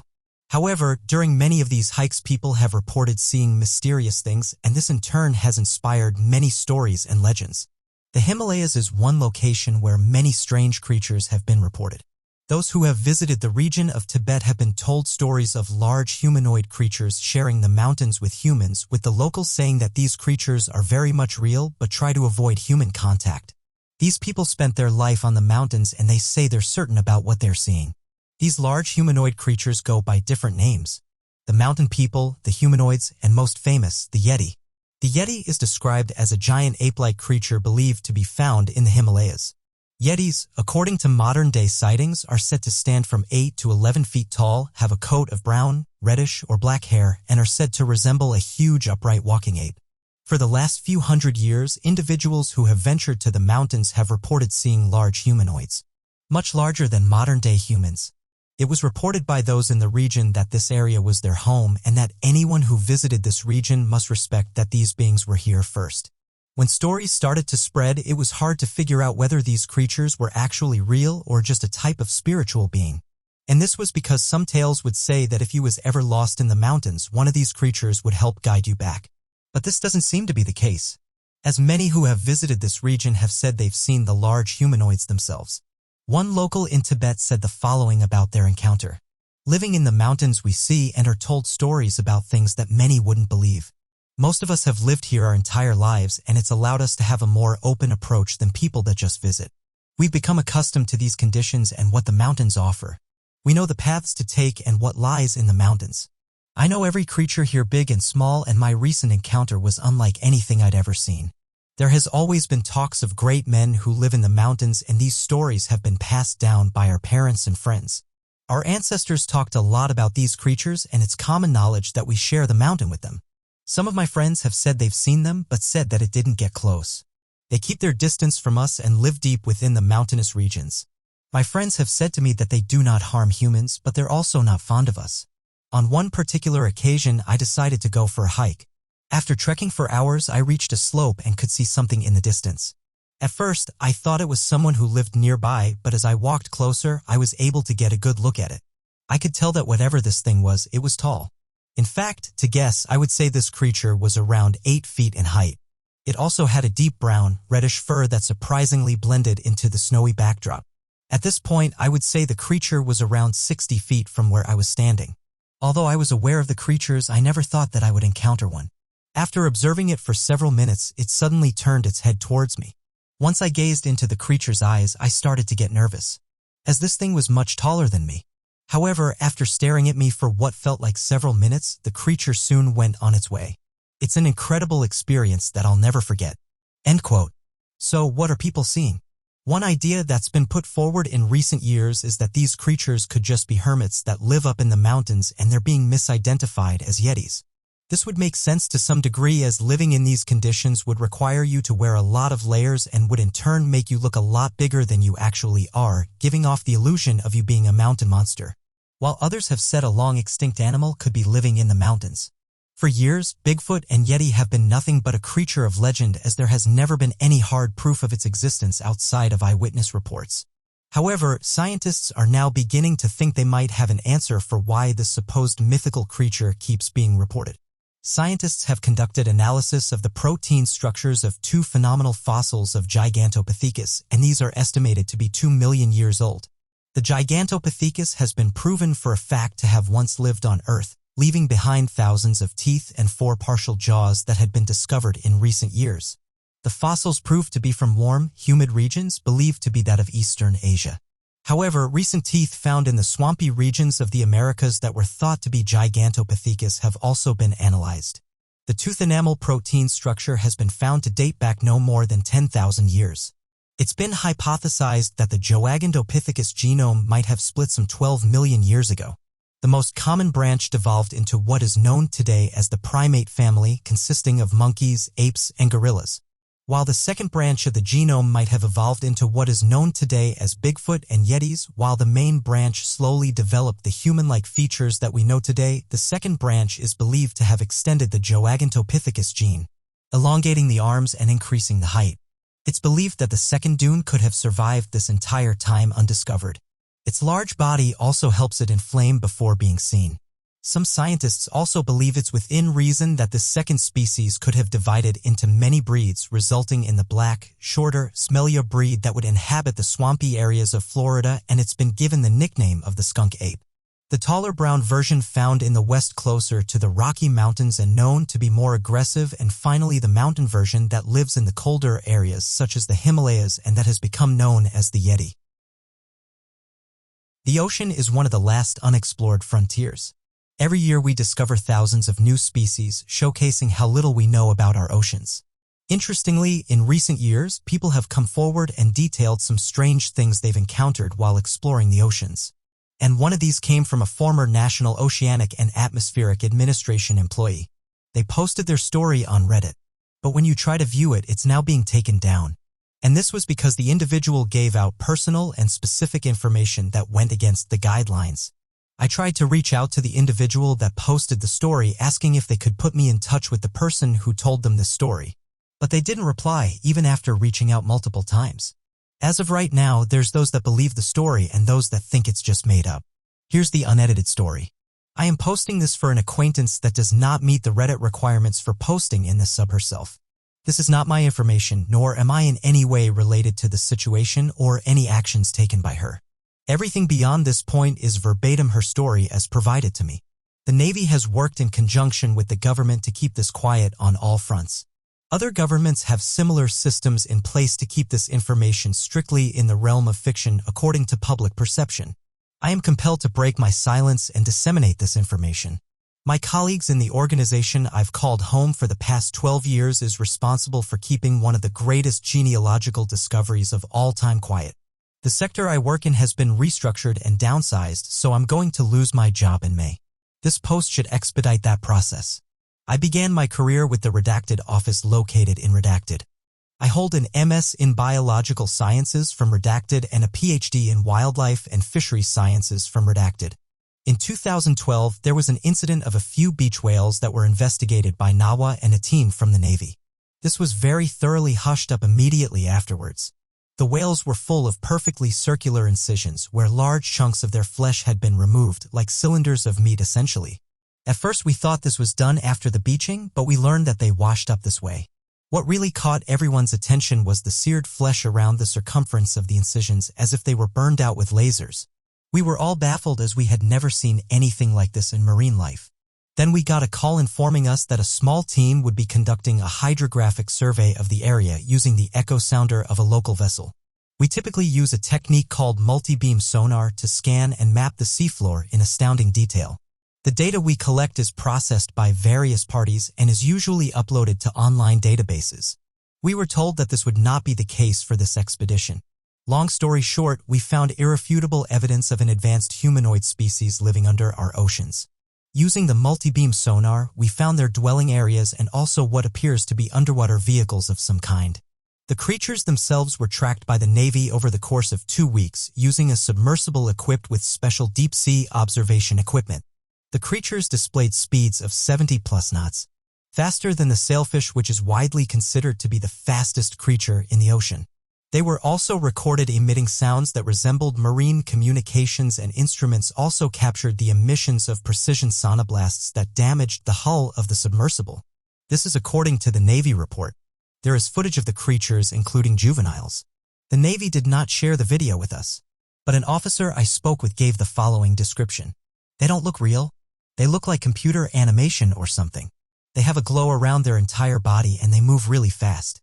Like even small movements like turning their head or moving an arm was like watching a high frame rate video. They look nothing like any fictional depiction out there. They do not have a fishtail.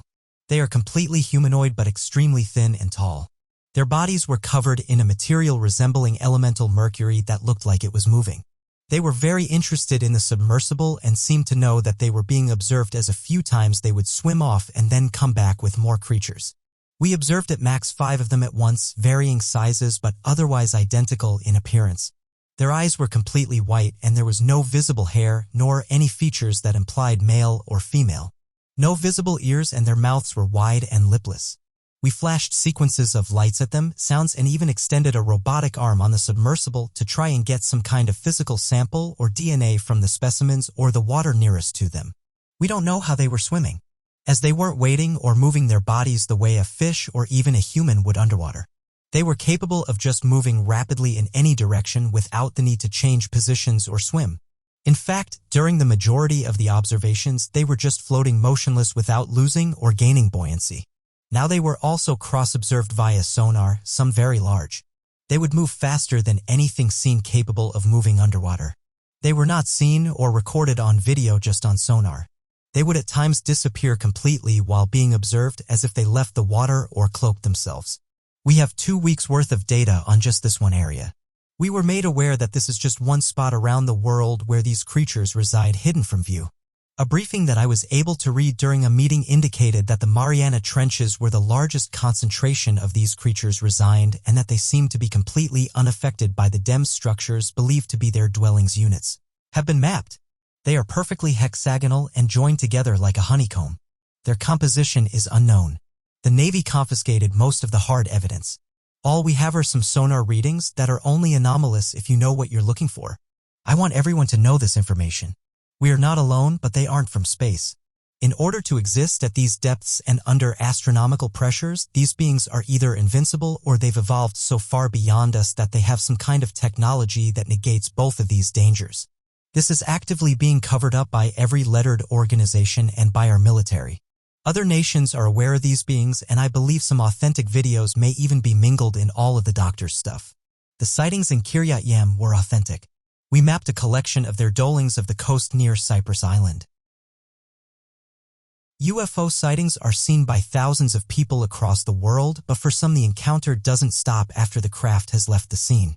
Been some individuals that have gone on to detail mysterious encounters days, weeks, and even months after the initial sighting. UFO researchers who have looked into these claims have said that sometimes people can be marked, and when this happens it causes them to experience crafts and beings much more frequently than before the initial sighting. This is a subject that eyewitnesses and skeptics don't agree on. Skeptics will say these encounters and subsequent events can be easily explained, and that the majority of the time they have a natural explanation. However, eyewitnesses have said that in some of these cases, these sightings have gone on to change their life. And this is exactly what happened to one person I contacted. She requested that I keep her name private, so to make things easy, I will call her Anna. I saw an interesting post that Anna had put out, and she detailed that after experiencing something strange when she was young, she started to notice that strange marks would be left on her body. She said the following: where this all started, my knowledge was during school. When I was in elementary school, I'd have this dream at least twice a month. I would wake up and felt like it happened. In fact, I know it happened. I would go with several other children and families in some sort of bubble-like thing. And we go to this community where there was other children and families. Was all in a dome of glass. Everything was so colorful and vivid. The domes housed families, and there was long stretches that you'd walk on to get to other places. The domes had that iridescent rainbow like bubbles have. I remember there was no sun, only dark sky, but you could see just fine. Like there was sun shining. It was like the light came from underneath. It wasn't a frightening dream. I used to wake up in different parts of the house or on the floor or with my head at the foot of my bed. I still have these overwhelming feelings of being watched, especially at night. Fast forward to now and it started to happen again. The flashes never stop. Flashes of sometimes silver, gold, and purple and blue lights. Waking up exhausted and feeling my heart race and feeling my body shake. My husband says he can feel the bed shake when I'm waking up in the morning. So I know I'm actually shaking. Now these marks have started to appear on my body. I haven't had the marks since I was a child. I don't have a bad or negative feeling about this. I don't think I'm trying to be harm. I now finally have a name for the hole-like marks I would get randomly. I call them scoop marks. I always explain them as holes. I have had one on my inner forearm for the longest time. Now I have this one on my forehead. I used to get 3 small red marks, and they look like blood under the skin. The dots formed a perfect triangle. I have had abductions since I was a child and am over it. I want to know what they want. Why me? I'm blood type O negative. So is my husband and children. My husband thinks I'm crazy as he's never had anything like this, nor does he believe in it. I've had abductions before, but they were never as scary as this one. It started off with me being in this huge sterile building with windows all around. It was nothing but darkness outside. I was walking at first and I felt uneasy, but I thought I was just there to visit and look around. It was lots of gray metal, dark blue and white. Think of a hospital but made from glass and metal piping. There were 2 floors, but the top floor only went halfway across. So as I was being led through the building, I peeked up there and saw big lights like operation or dentist lights. And there was also hospital beds. After I saw those, I somewhat panicked. I was then brought to a bed and told that they needed to find something inside me. I don't remember resisting, but I somehow ended up in the bed. The lady that was in charge of me put some kind of small patch on my upper arm and said it will calm me down. I felt myself getting really groggy but was still conscious. I don't remember the 4 being hooked up, but I saw it. It was a yellow liquid. She laid on my bed and she must have laid it back too far because my sinuses filled up with a yellow liquid and it started to drip from my nose. I blew it out and it started to feel a little better. She wanted me to sit up and said something out loud, but I couldn't understand her. All along I was being instructed mentally, not verbally. As she was sitting me up, I somehow escaped. I remember pulling the 4 and getting out of bed. I ran to the door of this building and opened the door and woke up in my bed. She has since been confused about these mysterious symbols that appeared on her body. Interestingly, when she shared her story, others said to her that they've had the same thing happen to them and that when they dream of being abducted, they wake up to find these strange markings on their body. noting that they only last for a few days before vanishing and leaving a small scar. Due to the markings appearing after having these strange abduction dreams, it's caused some to think that the two events might be linked. Others have said the symbols only appear when they have these strange dreams of being taken into graphs, and that when they appear in their body they always seem to be perfect, and that it doesn't look like this could form during the middle of the night, as they don't match typical scratches of things like bedbugs. Ancient Mayan civilization working on their most recent invention. And that structure has something to do with space travel. Our ancestors were obsessed with space. And all over the world these ancient civilizations found ways to observe the cosmos. Why were they interested in space?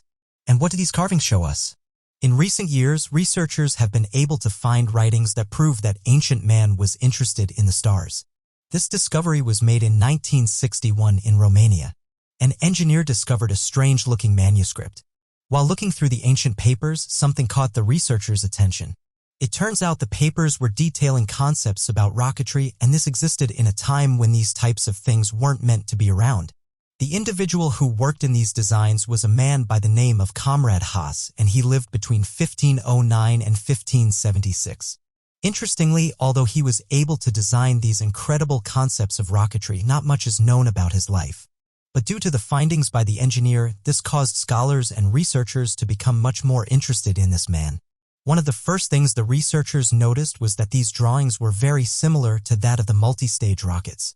This is complex rocketry and is something that consists of two or more engines that are placed on top of this. This is normally used in rockets that need to reach high altitude. So the question here is, why was someone hundreds of years ago trying to create a multi-stage rocket? It turns out that Mr. Comrade Haas was a talented man. The manuscript that was discovered is over 450 pages and hints at Comrade Haas being a master engineer and someone who's looked upon during this era. The manuscript also details artillery and rocket technology. Interestingly, the invention Haas was working on can be found in the manuscript. Comrade Haas was taken on by the military at an unknown time, and some have theorized this was because at the time he would have been one of the most impressive engineers around. Having a good understanding of rocketry in a time where not many people would have understood what it was. It's incredible that someone during this time was even able to come up with the ideas of rockets. And researchers have even said that he's one of the first people to put into writing the concept of multi-stage rockets, further saying that his concepts were put to test and they did in fact work. Incredibly, his work doesn't stop there. He went on to designing detailed spacecrafts, delta fins, bell nozzles, and even liquid fuel. Being one of the first people to create complex things like this, it begs the question of where he was getting these ideas from. Astronomers have one of the most interesting jobs, watching the sky and identifying the vast amounts of objects the universe has to offer. But sometimes an anomaly shows up that needs to be investigated further. One of these strange anomalies was spotted by amateur researchers on the asteroid Itokawa. Hayabusa was a robotic spacecraft developed by the Japanese Aerospace Exploration Agency and was created with the sole purpose of traveling to the near-Earth asteroid Itokawa. After flying through the cosmos for over 2 years and eventually landing on the asteroid in 2005, it started to take detailed photographs and carrying out scientific investigations. Interestingly, in some of these images, amateur researchers pointed out a large-looking object on the tip of the asteroid. What's odd is that this seems to have suddenly appeared, as in previous photographs it wasn't there. Not many people have seen these photos, but those who have seen them have put forward some interesting explanations. Some can't understand how such a large object just suddenly appeared on the end of the asteroid, or there's some who have said that the object is causing somewhat of an illusion, and that the spherical object isn't actually a dome or an object protruding out of the asteroid, but is actually a crater and was likely created by a piece of debris hitting it. Others, though, disagree with this and have said that on various asteroids you can see these strange objects. One believer said the following: "It's frustrating that when you question these things you're looked at as being crazy. The truth is many of these asteroids show these types of anomalies protruding outwards. I'm not saying it's aliens, but I think it should be investigated." End quote. As with the majority of these discoveries, not much information can be gathered from what this photograph shows, leaving amateur researchers to give their opinions on what they think the photograph is showing. NASA said the following about the mission on their website: The first mission to return a sample of material from the surface of a near-Earth object, the Japanese Hayabusa spacecraft, which also carried a miniature lander named Meniva, was originally designed as a technology demonstration mission. One of the technologies it tested was an efficient ion propulsion system, which it used successfully during its 2-year journey to asteroid Itakawa. On the 25th of September 2005, the Hayabusa spacecraft touched down on the surface of the asteroid Itakawa, marking only the second time in history that a spacecraft has descended to the surface of an asteroid. End quote. Amateur researchers have said this is just one in a long line of discoveries that have been made outside of our planet. One of the most interesting planets is that of Mars. With it being in our solar system and also being so close to us in terms of space, scientists have been carrying out various tests and even sending advanced rovers and satellites to map the terrain.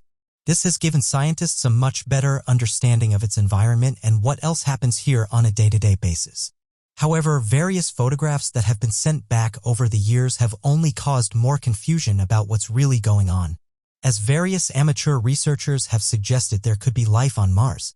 Whilst NASA and other space agencies have made it clear about their stance of alien life on Mars, they've come forward and said that at this moment there is strong evidence to suggest that water is on Mars, and that this is through the discoveries of hydrated salts and ascites. However, water in liquid form is yet to be discovered or confirmed. A lot of evidence and research points to the existence of water on Mars, such as the findings of the European Mars Express. This craft, using an advanced radar system known as MARS's, found that Mars's south pole holds a subsurface anomaly that strongly suggests that an entire lake, thought to be around 12.4 miles or 20 kilometers across and at least 1 meter deep, is underneath the pole. Very recent evidence has found that there is certain places on Mars which could potentially hold liquid water given the perfect conditions. The reason that ice water is plentiful on Mars but currently there's no evidence of liquid water is because Mars' atmosphere is incredibly thin. So as soon as any ice would melt, it would immediately turn to vapor. Back in 2000, someone discovered something strange in a photograph sent back from Mars. The photograph in question has since become known as the Tower and is used by people to prove that there are or once were beings living on the red planet. At the time when the images was public, many people downloaded it and conducted various tests to try and find out more. What they discovered was this object was massive. Not only that, but it was very consistent with buildings we see here on Earth. This caused some to suggest that what we're looking at is some type of massive building.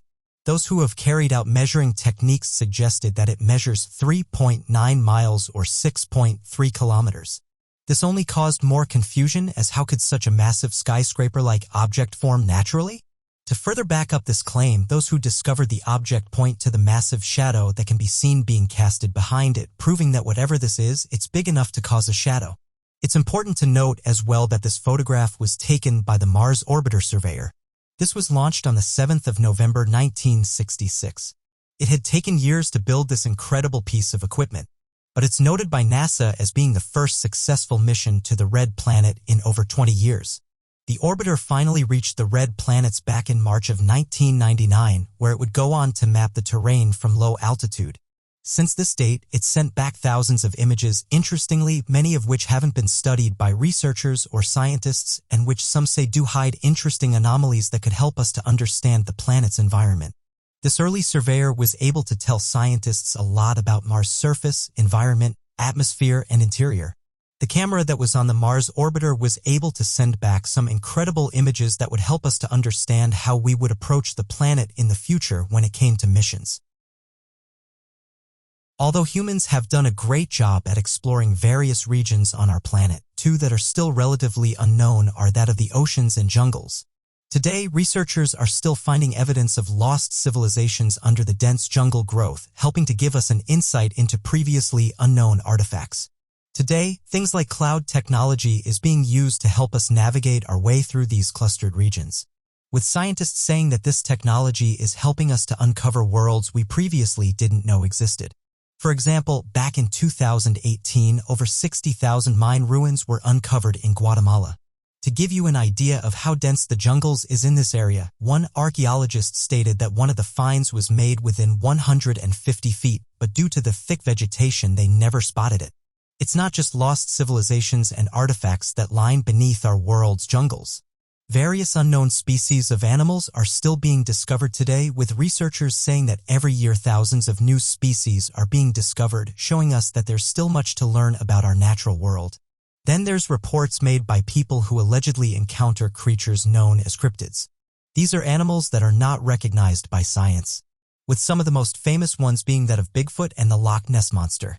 One interesting crypt here that's said to reside deep within the Congo is that of the Mkali-Membe.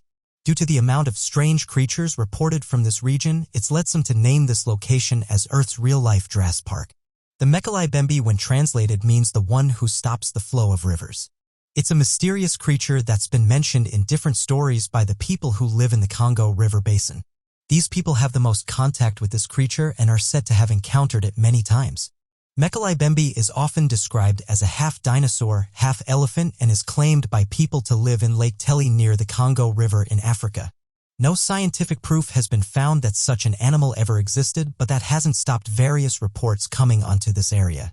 It's used as a reference by some researchers to prove that dinosaurs and humans coexisted, or that dinosaurs somehow managed to survive in the modern day. Mkali-Membe has been described as an elephant-sized creature with smooth, brownish-gray skin, a long, flexible neck, and a long tail that's as powerful as a crocodile's tail. It's perhaps best known for leaving behind its large footprints, which are known for having 3 claws and leaving deep impressions in the ground. These can be found throughout the swampy jungles of Africa. Over the past 3 centuries, native pygmies and Western explorers have described how the creature used to live. This animal fed on the nuts-like fruit of a riverbank plant and kept the deep pools and subsurface areas, like the caves underwater and the unexplored regions of the forest. A recent expedition has shown that these stories have been told for a long time and that the locals very much believe that this creature is real and not a myth. One of the researchers on the team said that it may have been a dinosaur like Brontosaurus, which modern science says has been extinct for 17 million years. The same researcher, Roy Mackal, had gone deep into the central swamps of the Congo, where it was believed that the animal lived. Interestingly, he was able to come back with a photograph of a footprint that's believed to belong to the Mkali-Membe. The Forbidden Swamp region is located at the center of the Congo, and it covers an average area of 49,000 square miles, which is as large as New York. The natives told the missionaries where the Soropo dinosaur lived after the missionaries had shown them the animal. They had known about the mysterious animal that lived alongside the rivers and inside the deep pools, but did not know that it was a sauropod dinosaur until the missionaries told them. This dinosaur-like creature is said to feast on the vegetables and fruits of the jungles. One thing that's noted is that it doesn't get along with hippos, and various tribe members have seen these 2 animals battle it out. In 1999, Sunday Times of London reported that the people of the Kabanga tribe had managed to take down one of these creatures. Once captured, it was reported that the tribe killed it. In the fall of 1981, Herman Reducitors led a team to Lake Italy, and it said they returned with items belonging to this ancient creature. This included things like footprint cars, droppings, and a mysterious sound which couldn't be pinned to any of the local wildlife. Reports of Mkali-Membe go way back to the 18th century, and since 1980, over 25 expedition teams have been sent in search for the mysterious animal. In 2018, another expedition was sent with DNA experts to look for clues for the creature. They found nothing that could help them track down the animal, but interestingly, they did discover a new kind of algae. Some have said there's still many creatures and organisms on this planet that we don't know about. Discover Africa purchased a documentary from an independent young crew in 2016. The documentary showed how the crew spent 4 weeks gathering information from different tribes, and this was with the sole purpose of trying to find the existence of such an animal. Numerous natives believed in its existence, while some said the last of the species had died out at least a decade ago. Gathering evidence of this creature has been tough. The tribe native to the Congo region that reported the creature claimed to have hunted them down, further saying they wanted to eradicate them from the area due to their growing fears, its aggression, and its history of attacks. The last reported sighting of the creature was in Kenya, though many experts believe that if the creature did at one time exist, then it's long been extinct for a few thousand years given the lack of fossil record. However, the tribe reported that the last of the creatures to be killed was back during the 1930s, with claims about a man that removed the horn from the body of the creature and holds it in his possession. This man, however, has not come forward with the horn due to fears it will be taken away. Further information about the creature has not been released, and the only reliable information to be found on it is that of the evidence and work gathered by Dr. Roy P. McGill, who describes the creature in his 1987 publication of his book, A Living Dinosaur. With that being said, locals still talk about the creature, and to this day stories are still coming out of this region. One of the most interesting things about this report is that the locals didn't know it was a dinosaur and were not educated in dinosaurs. They weren't going around claiming that dinosaurs were still alive, but rather describing a creature they'd seen on numerous occasions. It wasn't until the guides and researchers explained to them that dinosaurs were no longer alive that they understood why they were so interested. Regardless, they didn't tell them this information until after they had drawn the image. The image in question was drawn when researchers asked them what the creature looked like. This drawing included a large, bulky body, a long neck, and a long tail. It also had large sauropod-like fins. After this drawing and after talking to the locals, this only caused more confusion. The team of researchers were hoping to go to the region and easily explain what the natives were seeing. It was thought that what the tribe was encountering was local wildlife. However, one of the tribe members said they know the local wildlife and they wouldn't confuse it with this creature, further saying that this animal has been in this region for many years and that the people don't like to disturb it. Some of the best evidence we have of this creature are those of the giant footprints, which are known for having 3 claws and leaving deep impressions in the ground. Various locals have reported finding these in the region and say they can't match them to any of the local wildlife. The reports of finding these tracks follow a similar theme. A local or an expedition stumble across large tracks that usually measure around 40 to 95 centimeters, or 1.5 to 3.5 feet in diameter. The creature's footprints are also spread out, showing researchers that this creature is big. It's not just the Michelle Bembe that's been reported from this region. Another creature that's feared by the locals is that of the Amelintica. The Amelintica is said to be a hostile creature and has allegedly been witnessed harming the local wildlife. The locals of the Congo have given this creature the nickname of the elephant killer. It's said to be very ferocious and will take on anything that gets in his way. It's been observed taking down the larger creatures that live in this region. And what's interesting is the tribes have said you can't find large animals where this creature lives. They say this is because they don't want to go near the Amelintica, because if they do, they will be taken down on the spot. The Amelintica is claimed to be around the size of an African bush elephant, brownish to gray in color with a heavy tail. Early reports gave detailed accounts of this creature using its tail to take down its prey. Humans would also have to keep their distance as the creature had a great eyesight and could see prey coming from a long way away. Those who have seen this creature have described it as having a bulky body and stumpy legs. The color of the creature varies depending on who you talk to, but most say it's gray. Interestingly, the Amelintica spends the majority of its time underwater. Tribes over the years have fit going into the water in case they encounter this creature. It doesn't like to be disturbed, and when you get too close to it, you can hear it uttering a low vocalization. From drawings and descriptions by the locals, the Amelintica seems to resemble a type of dinosaur. Although some have suggested it's a descendant of the Triceratops, others have suggested it's an aquatic rhinoceros. Cryptozoologists have said it's one of the most interesting cryptids out there, mainly because it's been witnessed by so many people. Over the last 10 years, there have been some eyewitness testimonies about this creature. How true they are is another question. Explorers who have seen the creature have said it looks like a rhino, but with a much larger horn and a darker colored body. They say it's more hostile than a typical rhino and doesn't like it when you venture too close. They are said to come out for only a few hours of the day, and depending on who you are, some have suggested it's actually a herbivore feasting on the dense plants that scatter the Congo. Question that many people are left with is, what is this creature? The locals are perhaps some of the best people to talk about the local wildlife. After all, they're the ones that spent the most amount of time in this region. They seem to be under the impression that this creature resembles that of a small sauropod, a large dinosaur that lived millions of years ago. Even going on to say that every so often they discover large footprints that they attribute to the beast.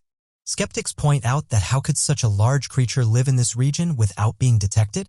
It's reported to be anything from 20 to 40 feet in length, so this creature wouldn't be hard to miss also. If this creature is real, there would have to be a big enough population to keep themselves going every year. It seems that scientists have been finding the existence of long thought to be extinct species. Some of these include marine animals that were roaming the oceans back during the time of the dinosaurs. For example, one of these is known as the coelacanth. This creature was swimming around in our oceans hundreds of millions of years ago. As scientists said, they became extinct around 80 million years ago. But in 1938, a living coelacanth was discovered in the Indian Ocean, near the southern coast of Africa. Incredibly, these creatures have been living since the time of the dinosaurs. With this much evidence gathered by the scientific community, it's no surprise then that it appears there are large stories involving the existence of real-life encounters with ancient creatures even in the modern day. It's creatures like the coelacanth that has led some to believe that there's a small possibility that the creature is out there. After all, unless we've searched every region of the Congo, we can't say for sure that the creature doesn't exist. Skeptics will tell you there's no way such a large creature exists and that by now we should have more evidence of it. Perhaps time will tell whether we're able to track down more evidence of this creature. Maybe it's a new undiscovered species that's not yet known to science. After all, thousands of new species are discovered every year. So perhaps it's just a matter of time before we make a breakthrough in this case. Every day, people spot mysterious things, and one place where strange photographs have been taken is that of public transport. Going back a few years ago, someone posted this photograph along with this caption. A passenger riding alone on an NYC bus was minding their own business when they began to hear strange growling noises coming from the right side of them. They looked across the bus and discovered that they were far from alone. If you look in the window, you can see the reflection of this creepy-looking man, except it is completely different and appears to be looking over his shoulder. Could this be a demonic possession? End quote. The photograph soon started to make the rounds on social media, with people giving their opinions on what the man was doing. Some suggested that the individual could have been on something, while others said that the individual was possessed. One user said the following: "I've seen some comments that this photograph is photoshopped or that this is a mask, but I don't think this is the case. I've been on this transport system which is thought to be close to Chicago, and I can tell you there's some really strange individuals you come across. I certainly wouldn't like to be on there during the night time. When I first saw this image, it gave me nightmares. I just hope the person got out of there okay." End quote. Well, another person said the following: "That looks like the CTA bus here in Chicago. There's a bunch of crazies who take the bus at night." End quote. Well, this person said the following: "I'm pretty sure the person in this photograph is on something. You can see their reflection in the mirror, so I'm sure that this isn't fake." End quote. Others went with the idea that this individual looks possessed, and although that sounds like a joke, possession is something that gets taken very seriously. Ghosts, spirits, angels, demons, and many other such paranormal entities have captivated the minds of humans. For years we have heard stories about these mysterious entities, and a few of us have even experienced them firsthand. Despite all of the advancements made in science and technology, and despite scientists being able to unravel some of the most complex mysteries in the universe, it seems that we have completely skipped over one particular field of study. It's the study of the paranormal. Many ancient civilizations studied paranormal activities, ways of interacting with different paranormal entities, and harnessing their power for the greater good. It's believed that some of the ancient civilizations had mastered the art of real magic, and they not only cast extremely effective spells, but learned to harness this power. Not only that, but it's said they were also able to summon some of the most powerful paranormal entities. However, our civilization seems more inclined towards technology and things that can be explained according to the various laws of science. But from time to time, different paranormal entities seem to give a hint of their presence, and those who have witnessed their powers will back up these claims. A possession is described as someone who has an entity that has taken over their body. This allows the entity to control this person how they please, playing with their physical body as well as their emotions. Although it sounds like stories, possessions to this day are still reported.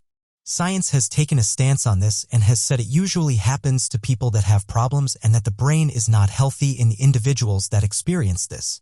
Then there's the other side that states the possessions are very much real and needs to be taken more seriously. A man by the name of Maurice living in Warren, Massachusetts was famously known for having one of the most abnormal demonic possessions ever recorded in the 1980s. The story about Maurice goes back to when he was a boy growing up with a father who didn't love him and had to endure gruesome work on the farm for long hours each day. Over the passing years, his father became more violent towards his son, switching temperaments between anger and neglect, and Maurice sought to move away from his father as any growing child would. Maurice, wanting a better life for himself, began to seek from any means he could, going as far as asking Satan to lend him a helping hand. It was on one of these days that he experienced a strange event at the farm's barn. The details of the event were never fully disclosed, but it had to do with a ritual involving love, and Maurice was made to participate in it. Not long after, he began to notice changes in him, from his strength exceeding a fully grown man's to having knowledge of things he'd not been taught.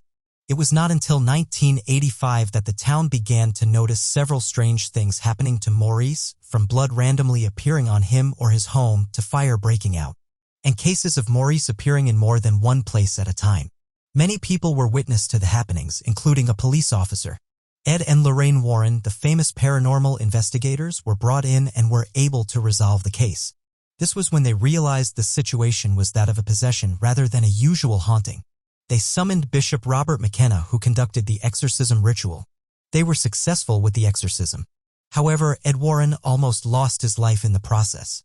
Maurice was able to make a reasonable sum of money from the damage caused by the farm by the demons. Religion is a complicated thing for some and a healing or support process for many. It's not right or wrong to be religious, and it's okay to believe in whatever you want to believe in. For those who are skeptical, however, the darker side of religion can and has had unintended consequences. It's caused some to be extra careful when doing certain activities like exploring an alleged haunted house, or going to a location that's said to harbor spirits. Many people across the world believe that something happens after you pass, and that in some cases, certain individuals don't pass over and are left wandering this world, tormenting certain individuals for their pleasure. Perhaps one day we'll be able to close the chapter on the paranormal, but with an increase in cases, it seems that this day won't be anytime soon. The United States has one of the strongest military presences in the world. Figures show that in 2019 alone, the United States spent around $718.6 billion US dollars. Interestingly, this is actually a decrease when compared to 2010, in which it's estimated that the US spent over $849.8 billion on the military. It's not surprising then that with these types of numbers, some have suggested the US has some secret programs. With a budget like this, they can afford the very best to ensure that their military is one of the strongest. This has caused a variety of theories to suggest that the US will do whatever is necessary to ensure they come out on top. Every couple of months or so, this photograph starts to make the rounds on social media. It's normally suggested that the photo shows a real-life giant that's being used by the US military, and this could be a new type of super soldier that would give the US an advantage on the battlefield.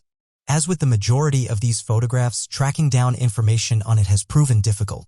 The photograph shows several military officials looking at and patrolling a building. But one thing that's noticeable is that this individual looks much taller than the other soldiers.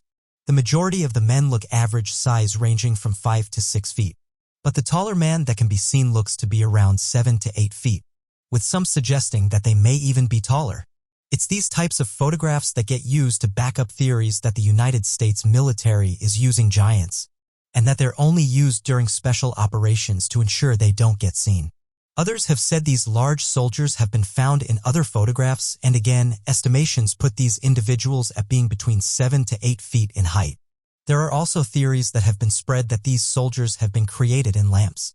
Although this idea may sound familiar, this idea is actually based on facts. Steve Rogers may come to mind when we put forward this idea.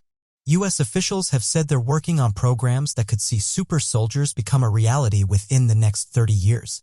The Defense Department's biotechnologies for health and human performance have been vocal about the idea of creating the ideal super soldier of the future. The group is studying and looking at future tech that will be able to enhance human biological abilities across many areas. These include things like enhancing the soldier's vision, hearing, and muscular control. They said the following about the process. Technology is exhilarating, and we're entering the fourth industrial revolution. This biological revolution. To some extent, we've already seen the integration of man and machine over many years. In the use of pacemakers. To some extent, we already see mankind become more intimate with technology. End quote. It said this will only become more apparent in the next few years. One person said the following, "I'm interested and worried to see what this new super soldier of the future looks like. It's important to remember that we currently have things like performance enhancements that can take the average human and make them much faster and stronger than before. And this whole process can be achieved within a few months. Whatever the US military is working on must make these enhancements look insignificant. Perhaps it's already happened, and perhaps in some parts of the world these super soldiers have already been deployed. This isn't something they'd want to be open about, as they'd want to have the edge over other militaries. End quote. Going back to the photograph, I've said it's some of the best proof we have of advanced soldiers. While some offered an explanation as to why the soldier is so big, they said the following: "I think what's happening here is that the soldier is closest to the camera than the other soldiers. So it gives off the illusion that he's actually much bigger than what he is." End quote. Others noted that it looks as though the tall soldier is on the same level as the others. The majority of those who have seen this photograph has said it's still a mystery. Recent announcement by the US Navy has got people talking. Glowing orbs is a phenomenon that's been witnessed all across the world. These glowing orbs come in a variety of different colors ranging from blue, red, orange, yellow, pink, silver, green, and black, and most people who've seen them have said they appear to pulsate and fly at extremely fast speeds. It's not known what they are, but some have linked them to the UFO phenomena. It's important to remember that a UFO is an unidentified flying object and does not mean the object in question is alien in nature. It's only been in recent years that people have connected the two. It seems though that the US Navy may be taking some inspiration from these objects, as they recently come forward and announced that they'll be trying to create phantom images of aircrafts. This is so that enemies and things like heat-seeking missiles will be put off. The US Navy has patented technology to create these images, and it's thought they will be created with infrared technology. The US may be able to, in the near future, create their own phantom images. One of the issues that the military has faced is being able to protect military aircraft from enemy missiles. Various ideas have been put forward in the past, and although some have helped, none have been able to stop these attacks. The system has been described as the following. There can be multiple laser systems mounted on the back of the air vehicle, with each laser system generating a ghost image such that there would appear to be multiple aircrafts present. End quote.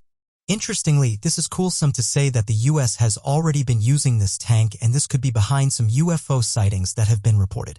UFO sightings have been reported for many decades now, and although the majority of them get explained, there's some that remain unsolved. Others suggested this idea came to officials when they were investigating UFOs and their capabilities. It's a known fact that for years government officials have been interested and have studied unidentified flying objects, and perhaps this gave them the incentive to try and replicate what these crafts were able to do. Every year, thousands of people report strange things in our sky. Sometimes they get investigated, and the majority of them get explained as everyday things such as planes, flares, helicopters, natural phenomena, blimps, wildlife, or even camera anomalies. Reports show that in 2018, there was over 3,700 reports of unidentified flying objects, and in 2019, there was over 6,800 reports. With some saying this is just a rough estimate, and only the ones that got reported saying that it's likely thousands of more UFOs were seen by people across the planet. The most recent one that's making the rounds is the strange object that was seen above Mexico.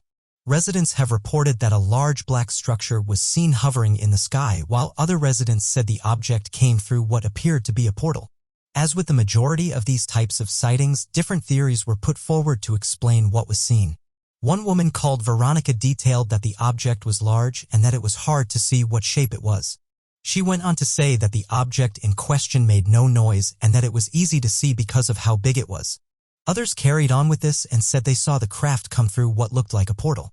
However, not everyone agreed with this statement and said that it just suddenly appeared.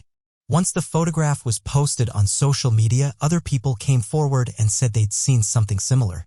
One person named Rose has stated they'd seen objects that looked similar to this one, noting that they're normally quite big and seen during the nighttime. They said this is the first time they've seen one of these crass photographs during the daytime. One of the toughest things with these types of sightings is trying to track down who took the original photographs. I spoke with one person who claimed they saw something similar a few weeks before this photo was shared. They said that at the moment Mexico has been a hotspot for UFO sightings and that the media there isn't really covering the large amount of UFOs that have been reported by residents. He went on to say that he's not sure why they aren't being covered, but that there's definitely something strange going on. He states that one of the most commonly cited things here is strange glowing orbs that are seen during the night, saying that they can be seen flying around in the night sky at fast speeds. Something interesting that he noted was that he's seen black helicopters approach these orbs, but whenever the helicopters get close, they just suddenly shoot up and vanish. It's interesting to note that black helicopters are often seen in areas when unidentified flying objects have been seen. and as of right now, no one is sure where these appear. It's been suggested by some UFO researchers that black helicopters are part of a secret program that investigates UFOs. Eyewitnesses who have seen them have said they don't have any markings on the side and are usually completely blacked out. The military have denied this, and have said there's no branch or secret project that is flying around in black helicopters. One location that's shrouded in mystery is that of the Popocatépetl volcano. The Popocatépetl is an active stratovolcano which can be found in central Mexico, and the name of it translates to Smoky Mountain. This is fitting as the volcano is quite active. However, over the years it's been making the news for a different reason. Various webcams are pointed towards the volcano, which gives users a good view of it from the safety of their home. But it's not just ash, plumes, and clouds that have been witnessed around this volcano. Many people have said they've witnessed unidentified flying objects. These aren't just stories either. People have managed to take photographs and screenshots of the objects while above the volcano. Interestingly, the most commonly shaped objects that are seen are the disc and cigar. However, various other shapes have been seen, and this has caused UFO researchers to label this place as a UFO hotspot. What's strange, though, is that these unidentified crafts are not just seen above the volcano, but they've also been observed flying directly into the volcano and then back out again. This has caused UFO researchers to suggest that something may be going on inside the volcano itself. The most recent one was captured on a webcam on the 20th of April in 2020. The object in question appears to be a glowing orb. These are often reported by people worldwide, and they are known for being difficult to photograph as they just appear as glowing objects and don't really show up well on the webcams. Due to the vast amounts of reports around this volcano that all seem to match up with this, begs the question of what these objects are and why they're so interested in this volcano. No other volcano on our planet is more active than this one in terms of having strange objects flying in and around it. However, researchers monitoring the volcano released this following statement. We've reported that each day during the 17th and 23rd of March, there were 74 to 182 steam and gas emissions from the volcano, some of which contained minor amounts of ash. An explosion at 10 on the 17th of March ejected materials onto the flanks and produced an ash plume that rose 1.2 kilometers above the crater rim and drifted southeast. Minor ashfall was reported in the region during the 17th and 18th of March. Some emissions were accompanied by material ejected out of the crater between 10 and 11, and this was on the 18th of March. An explosion at 7 on the 19th of March ejected material a short distance from the crater. On the 22nd of March, an ash plume rose 1 kilometer and drifted south and ejected materials on the flanks at a distance of 800 meters from the crater. The alert level remained at yellow, which is phase 2 middle level colored on a 3-color scale. Others have said these objects could be a natural phenomena like ball lightning. Ball lightning is the strange occurrence of when the conditions appear to be just right, and the static discharge of a normal thunderstorm creates what appears to be a floating ball of pure lightning. Not only do these strange unexplained instances of ball lightning create an unexplainable perfect spherical shape, but they also appear to move erratically through the sky, and have often been mistaken as alien encounters. Many don't buy this and suggest that there's something far more mysterious going on at this volcano. A psychic is described as someone who has the ability to give information about the past and present. It's for this reason that many have gone to these individuals in times of need. We've all heard of stories of someone who went to a psychic, and although many of these people that went for a session were initially skeptical, the information the psychic revealed to them quickly led to them becoming a believer. It's for this reason that some have said that this profession should be taken seriously and that not anyone can just do what these people do. The belief here is that these individuals are born with something special that allows them to make these detailed readings. Whether you believe in it or not, there's many that do, and it's down by the fact that not everything in life can be easily explained. Each psychic is different. There's some that claim to be able to read the future of your relationships, while others say they're able to do things such as travel outside of this plane, connect with light beings, and even predict the future through a variety of visions that have come to them. One lady who referred to herself as Rose said the following: "I have been a psychic my whole life. When I was young, I started to have visions, and the majority of them eventually came true. This led to me researching what this meant and how I was able to make these predictions. I was taken on by a mentor who taught me to control these visions, and since then it's allowed me to connect with people on a much deeper level, and in some cases it's even helped me save their life." For example, I met a client that told me they had a bad feeling that something was going to happen in their life and that they felt as though they had no control over it. When I sat down with them and gathered all the details, I knew it would only be a matter of time before I would have a vision. 6 days later, it happened. I could see that the man was walking into a barn where there was dozens of large barrels, and as he approached, one blew up and ended up taking his life. I called him immediately and told him not to visit the barn due to the barrels being a hazard. He hadn't even told me about this but said he wouldn't go to the barn that evening. It turns out that deciding not to go may have saved his life, as that night there was a large explosion at the barn. It's these types of stories that have made me feel like I have some sort of power. My latest vision was one that revolves around current events happening right now. I was shown a world where the majority of our freedom was taken from us, but it was done in such a way that it happened slowly and without people realizing. This came in the form of taking our freedom from us. The timeline that played out in front of my eyes was a worrying one.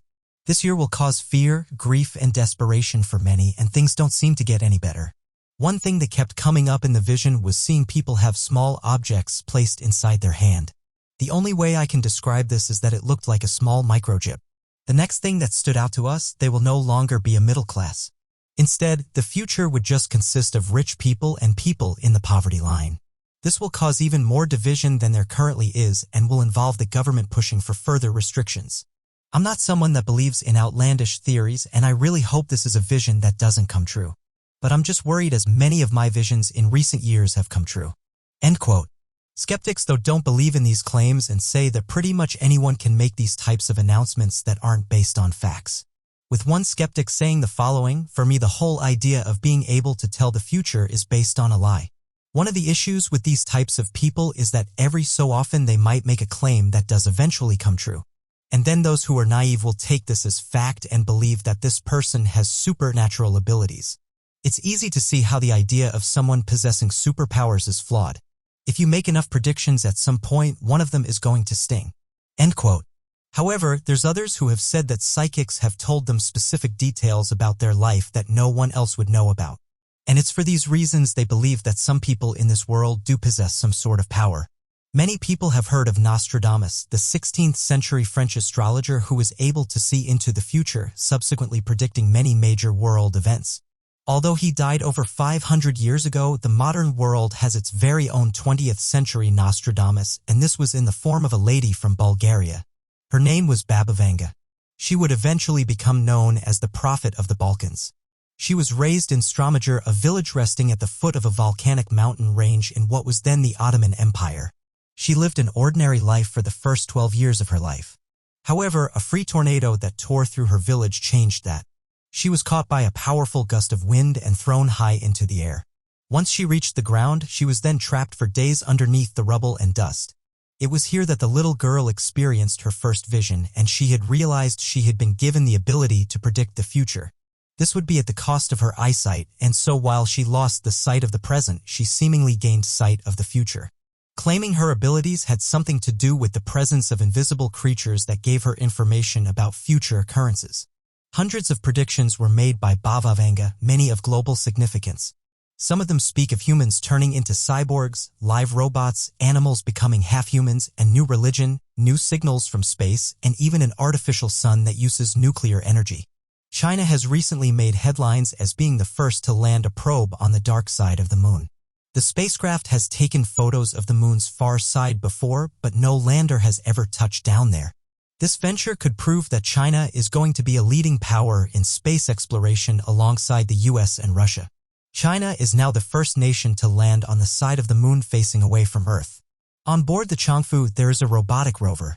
Its job will be to explore the terrain for future missions. This mission was no easy task. Experts working on the mission have said that one of the issues they had was communication with the Earth. This is because no one had been sent to this part of the moon before. So this was all new territory. Interestingly, during the mission, the rovers were able to capture some interesting images. And one that was sent back allegedly showed a strange anomaly in the background that people couldn't explain. The photograph shows the moon's terrain. However, in the background, people said you can see what looks like a large disk. Once this reached UFO groups, people started to speculate about what this object was, with some saying that it looked like a mound, while others said it resembles the iconic disk UFO. The idea of UFOs being seen on the moon is not anything new. This idea has been shared for years, with people saying that even astronauts have talked about this, saying that while walking on the moon they could see strange objects flying around them. In fact, some astronauts even came forward and detailed their encounters, saying that whatever these crafts were, it was like they were keeping a close eye on them all the time they were on the moon. It's for this reason that when these types of images come to light, some suggest that it could be the real deal. One user said the following: one of the most common places to see unidentified crafts is actually that of our moon. Every year, hundreds of videos are taken that show strange crafts around our moon. What's great about this image, though, is that we rarely see things on the actual surface. For me, I think this is one of the more credible photographs we have of UFOs being present on the moon." End quote. Others carried on from this and said that perhaps those monitoring the images didn't realize anything had been captured. There's others, though, who've gone on to say they think the image just shows a natural formation, or that it could be a case of pareidolia. This is when our minds are tricked into thinking that something is there when it isn't. UFO believers have said, though, this is only used to discredit those who find these types of anomalies and say that the image provided is very clear and definitely shows something resting on the moon. In recent years, there has been a special interest in the dark side of the moon. This popular term refers to the fact that the same physical half of the moon is always facing Earth, which in turn means that there's a dark side. This side, however, has been at the center of many claims, most of which include that there's either bases or strange things going on there. One idea is that on this side of the moon humans have managed to build large outposts, and one of the reasons they did this is because this part of the moon is always facing away from Earth, meaning they could carry out whatever they wanted without getting caught. There's others who have speculated that governments didn't want to go to the dark side of the moon, and this is because they may have been warned not to go there. As interesting as these claims are, at this moment in time they're just theories. But UFO researchers have said that with these types of images it helps to back up their claims that something strange is happening on the dark side of the moon. NASA have recently come forward and spoken out about the strange crafts seen in and around the moon. They said the following: most commonly, UFO claims are due to perfectly natural flaws or artifacts in our publicly available data. Some of the things that people are seeing are planets, cosmic rays, software glitches, and debris. End quote. Another NASA official said the following: the majority of these alleged UFO sightings can be easily explained.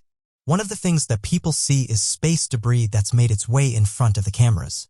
When these pieces of debris are up close, it can look like an unidentified flying object. In reality, people are just seeing a common piece of space debris. End quote. One of the most recent announcements to come from the mission was that another Chinese rover had discovered a strange gel-like substance. At the time, it wasn't known what the gel was, causing various people to put forward their theories. However, it's now been announced by scientists that they figured out what the substance was. It turned out that the gel comes from the many rocks that can be found on the surface.